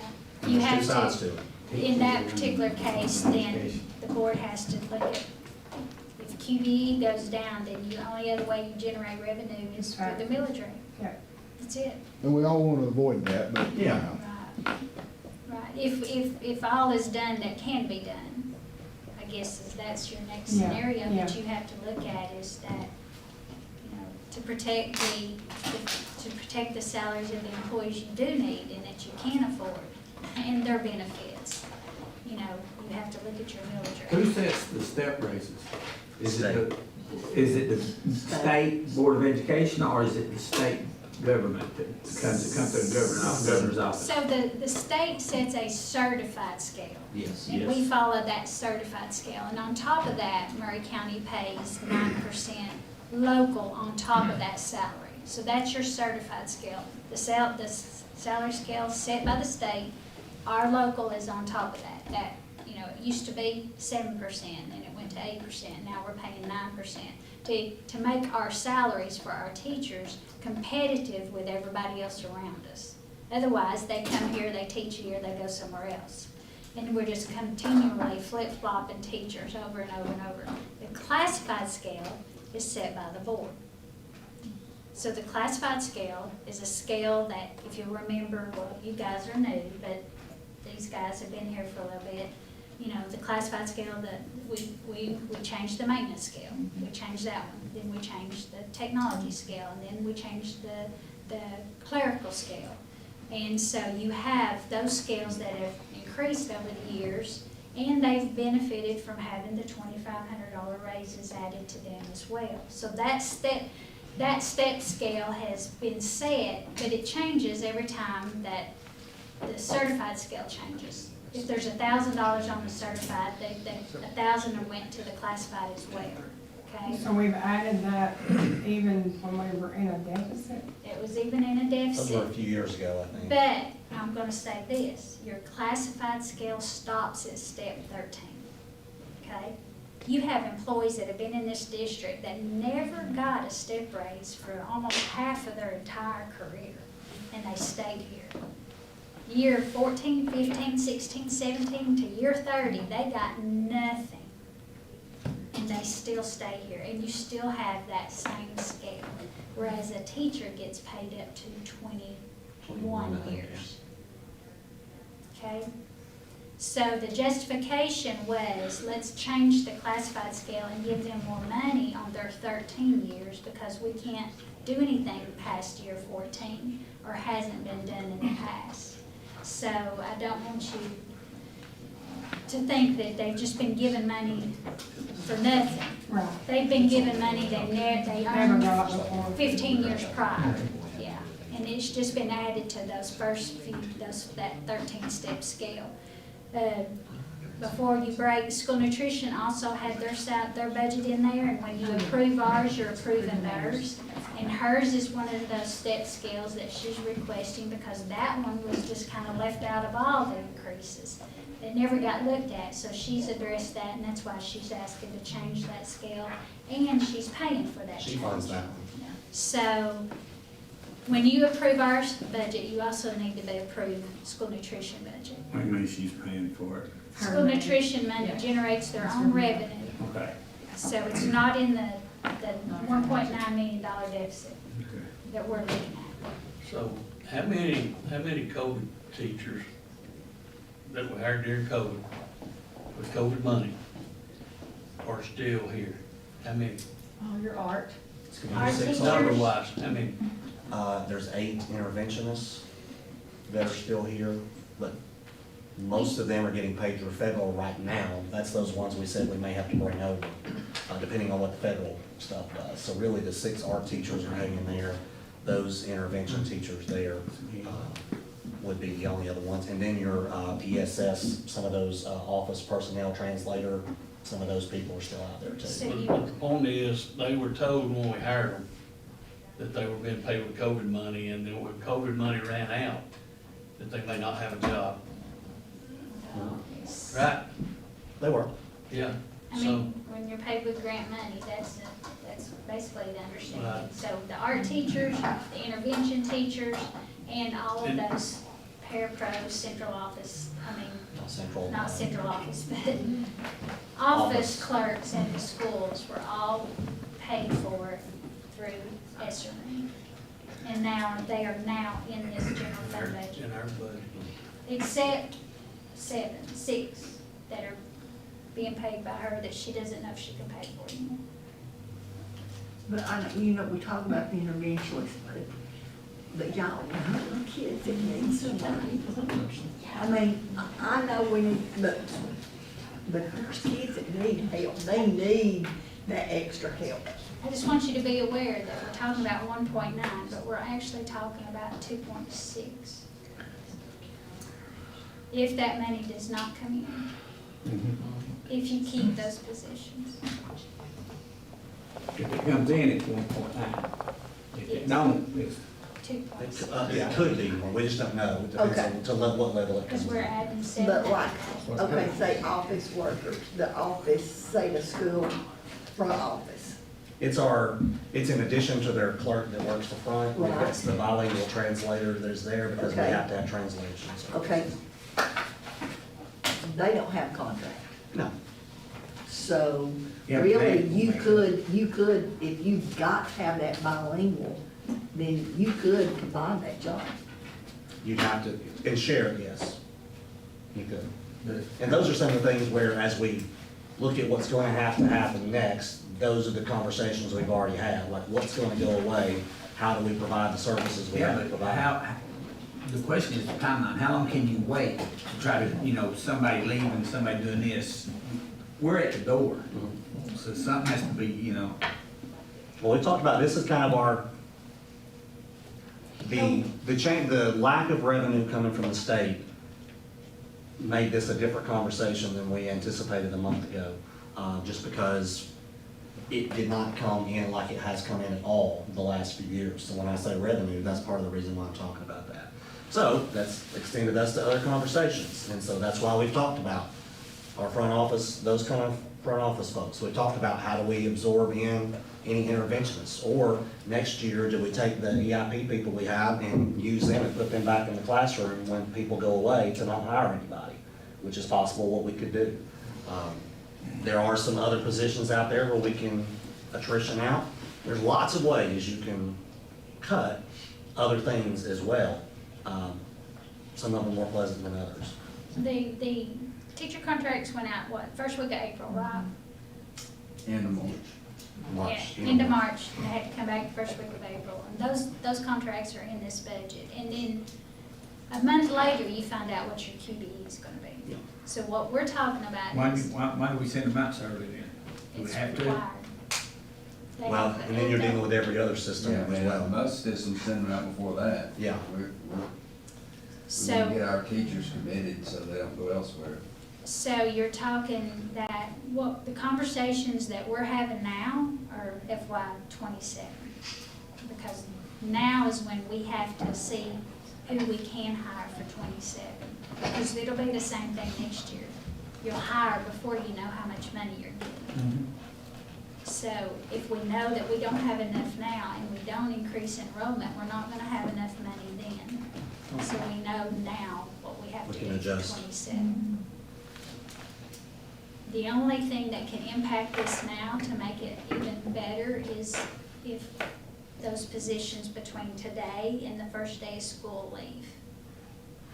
And we don't rehire them. Or we get more kids. What? We need more kids. More kids. That's the thing, we need more And kids. then also our local digest when it comes in, that'll affect it too. What's the average loss rate about people not, coming back?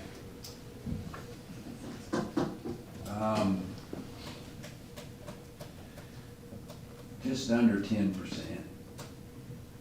10% out of, what, 300 something teachers? There's 535 certified. Okay. But- Which is your but that administrators and includes everybody. So you're looking at everybody. 50, you're looking at 50 teachers if that was to hold true. We had this year 33 resign or retire, up to now, Okay. How many have we replaced? Got 21, 22 22. hires. That's where we had 11. Oh, We not hired 11 to replace that number. Had a few less this year, leave than we've had in years past, it seems like. Question, why where was we at in this process?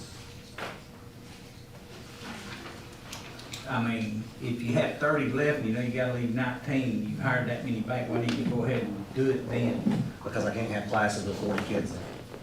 What's the, okay, Essentially, that's it. Like, we went through the elementary allotment and squared it away pretty good. And we've Okay. been trying to do it as people leave. So, as people leave, we don't replace, we know where those numbers are. Middle school, we have a good sense of where those are because those are easier. High school's where we've been having to work, and that's where we're still kind of digging around because it's harder to have a per class thing in high school because kids' schedules are all kind of okay. wonky. Next question is that 40 number a state mandate, or is it a state mandate 40, but you have to have a parapro, Well, like your class sizes, you have your minimums and your maximum by the state. We're a waiver school, so we can go over that maximum.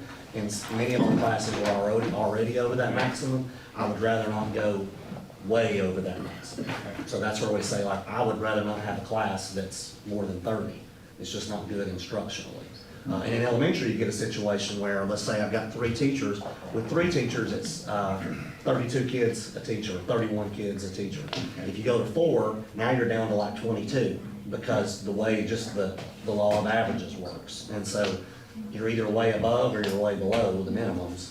When last year when we started this process, we had a lot of averages that were below the state minimum as far as kids per class. So with the attrition we've done the last couple of years, we've raised up our per class average to where we're in pretty good standing. And we're gonna have to raise it a little more. I just don't wanna go, could we say don't come back? Absolutely. Yeah, but I Or agree, you you don't move have around. a meeting, I understand that.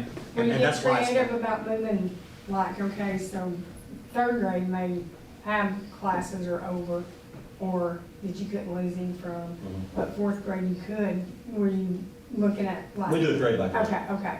But I'm saying like if you had a teacher that was gonna leave maybe in 1 grade, then we could move them around. That's what we do. Okay, That's what we do. okay. They've been stuff. For teachers that want to, there's always a shuffle every year. Okay. That kind of stuff. Any more questions? Hey, Mike, on the, we've got the financials agenda on here, but we're gonna have to probably close out real quick. We've got the financials also on the 6:30 one. Do we have to do the financials as they're on here, or do we need to amend the agenda, or can we just move on past it? What, are we going into executive session, or regular session, 5:30? Yes. Here? Yes. I can do financials. That's fine. Y'all You have to go, you have to go over the financials. All right, go ahead, You have to Kathy. go over, at least go over the. Go ahead, Kathy. We got, we'll eat during executive session. Okay. There you go. It's a Chick-fil-A box, so you can take Okay, it with so you. you should have your regular board packet. Okay, that's what we're gonna switch to now.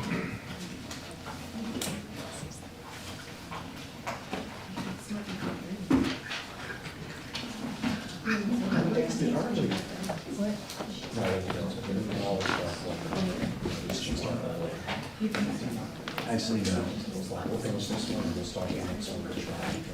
Okay, ready? Okay, so we're gonna start with our SPOS deposit. Of course, again, we had another good SPOS deposit for April at $605,000.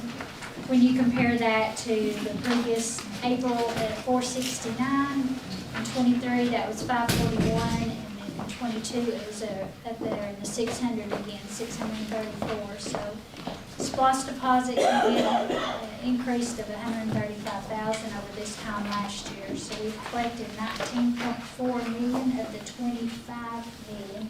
And again, we're saying that SPOS can meet that maximum sometime between December of '25 up to, we want it to go to the quarter, we want it to go to into March 26. We want it to end so that we can collect more revenue at the beginning of a quarter. Then we get the months after. If it ends in January of '26, then we get to collect February, March deposits as well. I'll need to slow down a little bit. Yes, we're fine if it doesn't, if it slows down just a little bit, it's okay. But we had another good revenue source, or another good month. Next, we'll talk about the actuals as of the end of March, which is why I kept the budget at the same time period. These are your actuals, so we've had revenues of $52 million, which is around 68% of the budget. So I'm gonna go on past that. We had expenditures of $50 million, so it doesn't take long to realize that we're running good. We've got expenditures less than our revenues, so that's good. So we've spent about 64% of the expenditures of the budget. So when you put those two numbers together, you come up with a surplus of $2 million. So, I mean, like I said, things have slowed down drastically, and purchasing has come down drastically. So we're trying to end this year without having to hit a $1.4 million deficit, okay? So we're working towards that. So we're right at $2 million as of the end of March.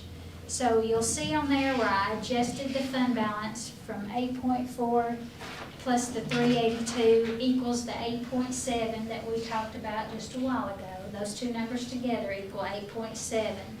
So that's why it gives us a general budget surplus of $10 million, okay?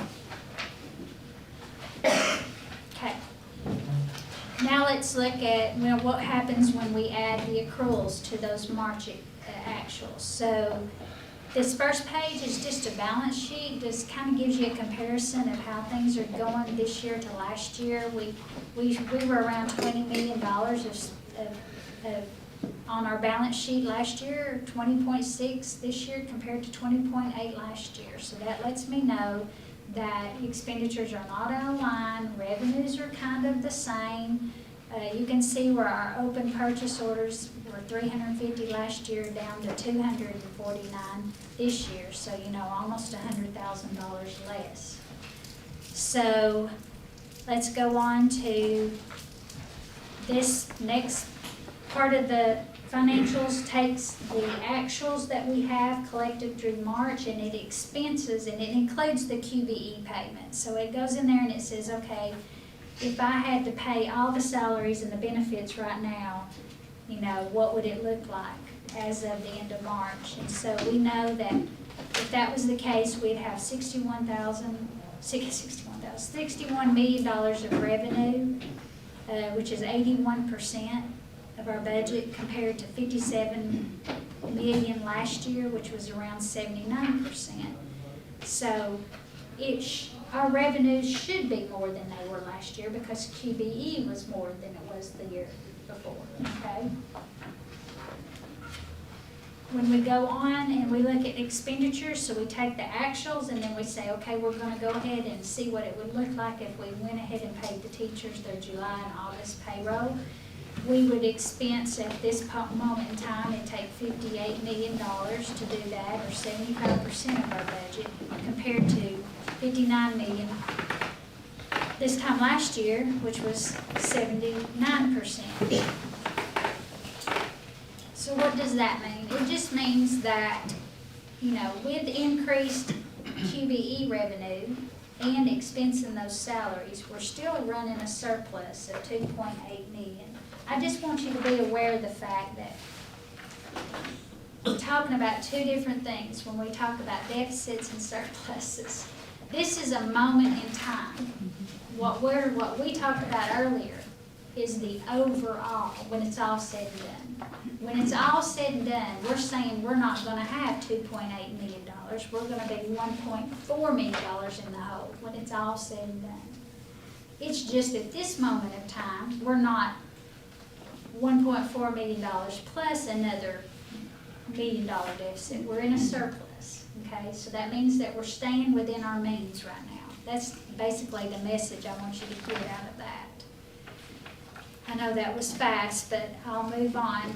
So just to show you what, this is that new thing that I've been telling you all, that as of today, I ran it as of today, and our surplus is $2.9 million because our revenues are still more than our expenses as of this moment in time, okay?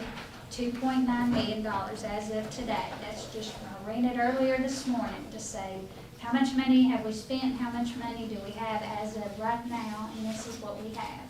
That will go down this is March. You still have April, May, June, July, and August. So that's gonna go down. We just hope that it ends up better than $1.4 million in a negative. We're trying to offset that as much as we can by not spending what we don't need to spend. Any questions about that? Okay. Lastly is the interest that we've been looking at, and so we collected $25,000 in interest right now compared to $17,000 last year. So we've collected $195,000 in interest that's sitting over there on your revenue side, and all I can say is keep it coming. You know, I'm just gonna keep trying to get as much in there as I can. The only purchase order that you have on there is for, this is for Murray County High School Athletics. They are purchasing or asking for approval to purchase the weights for the weight room I'm assuming over in the new addition. And they are paying for this out of their school athletic fund. This is not coming from the general fund. This is coming from the school athletic fund. So even if they are buying it, they have to request permission for anything over the $25,000 amount. So they asked us to put this requisition in there, a purchase order in there tonight. And if you approve it, then they'll do their order and get their weights ordered. So that is the expense for them. We are paying no expense towards that. We had a price built into the weight room, to the contract with Ray Lynn for the weight room floor and some weight room equipment. We cut that down considerably because they wanted more on the floor side, and so we did that, and we told them, this is the amount we'll let you spend, or we'll spend from the contract on this, because it was already built in. If you want more, you'll have to pay for yourself. And so that's what that is. So there was some equipment bought through the contract with that. This is in addition to that. That's why they're paying for it. That's it. We want to approve these here? We'll approve it, yeah. All right, any more discussion?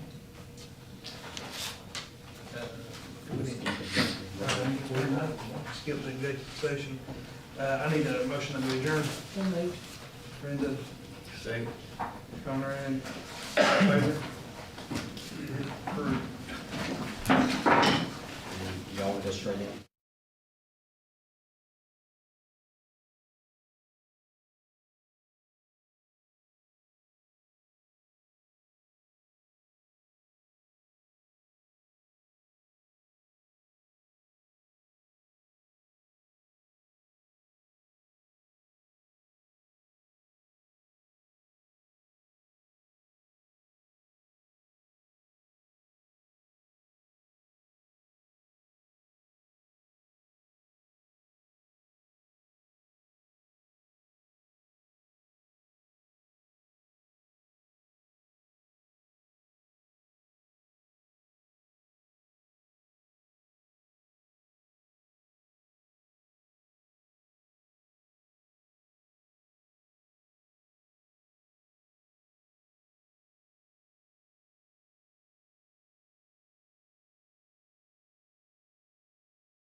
Board members, you have a copy of the agenda.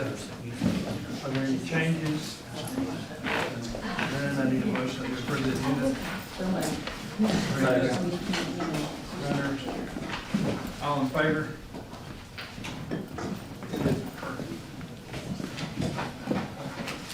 Next on the agenda, public participation. All right, so we've got Ms. Park.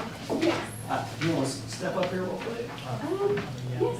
Or- I don't do well in public speaking. That's okay. It's just a sign, we're not very good. Okay. And we've got the information you shared, you can just kind of share with them, you got a couple minutes, just kind of share your thoughts, or maybe the reasons why, and then, we may not ask questions or address you, and then somebody will get back to you. Okay. And my husband, he's on his way too, so I didn't get off work until 5. Okay, we would like to transfer our daughter to the North Murray district. She's had some issues with bullying in the past, and I really was hoping to be able to hold her back too. If you look at her grade average, it's not, I just don't feel like she's ready for high school. And also, North Murray is 1 minute closer than her current school, because she goes to Gladden. So it's actually, it would take like 6 minutes to get to Bagley, let's say if she was to be held back, rather than 7 minutes. And I know that's not a big difference, but we were hoping to get her into another school, you know, so she'll have a fresh start and not really know anyone. We were trying to get her into Christian Heritage. She was denied. I'm not sure why. They just said they didn't feel like she would be successful. We were trying to move to Dalton. And the teachers are wonderful in Murray County. It's not anything to do with the teachers. I don't know if y'all know, but middle school seems to be, it's just her peers. Middle school is not the same as what it used to be. But, of course, we want her to succeed. I feel like just getting her into a different setting where she doesn't know anyone, I feel like she would be successful. Okay. This is looking ahead to next year, correct? Yes, Okay, yes, perfect. for next year. Okay. Well, the board will discuss your petition, and then somebody will reach out to you, hopefully in the next couple of days, and kind of Okay. give you a heads up on what their decision was. Can I ask a quick question? Around, so, yes. How does she feel about repeating 8th grade? How do you feel about it? I'm fine with it, but I feel like I'm gonna get made fun of. But if I'm at a different school, no one will know me, so they won't know that I repeated. If I don't like telling them. Because right now, she's struggling in Is it reading? math and reading, and I thought about hiring a tutor. But then the principal called me and they said they don't see any reason of why, they don't see a valid reason to hold her back. But I'm not sure, because right now her, I'm not trying to say anything, but right now her math average is, she's 50s, 60s. And she is ADD. She does need a little bit more time. Does she take medicine? Yes, she recently started the medicine. It's a long I couldn't story. ask that. I'm sorry. No, you're fine. My mother-in-law, she's completely against the medication, but I recently put her back on it because I felt, I want her to succeed. And then there was another issue, this is embarrassing. Well, It's on here. It's on there, Yeah. yes. You're good. So her reputation's not great right now either. So you don't know any others, you don't know anybody at Bagley Middle School? I know a couple people. Okay, so you wouldn't be like you're going into a school where you don't know anyone? No, I know this one girl that's dating my cousin, and I know my cousin obviously, and I know another girl. That's it. I just never really. And will they be in 8th grade next year? Yeah. Yes, she has a couple of cousins that go there, on her dad's side. And then also she knows a couple of girls from dance. Now, she stayed in the 9th grade and went to North Murray.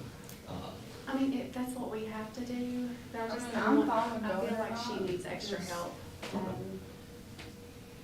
don't know, and I know you're not, I'm not saying I'm comparing her, but I want her to be, And they're successful. yes, because I feel like when she goes to high school, she's definitely gonna have to take a remedial class, which is fine. We've got support services there, Yeah. the same as the middle school does. Perfect. So, Okay. well, thank you. Thank you. No, thank you. Appreciate it. You'll have a nice day. Thank you too. Thank you. Next on the agenda, board discussion. No board discussion, next, quality workforce, nothing there. I need a motion that we go into executive session. Second. All in favor? We are in executive session.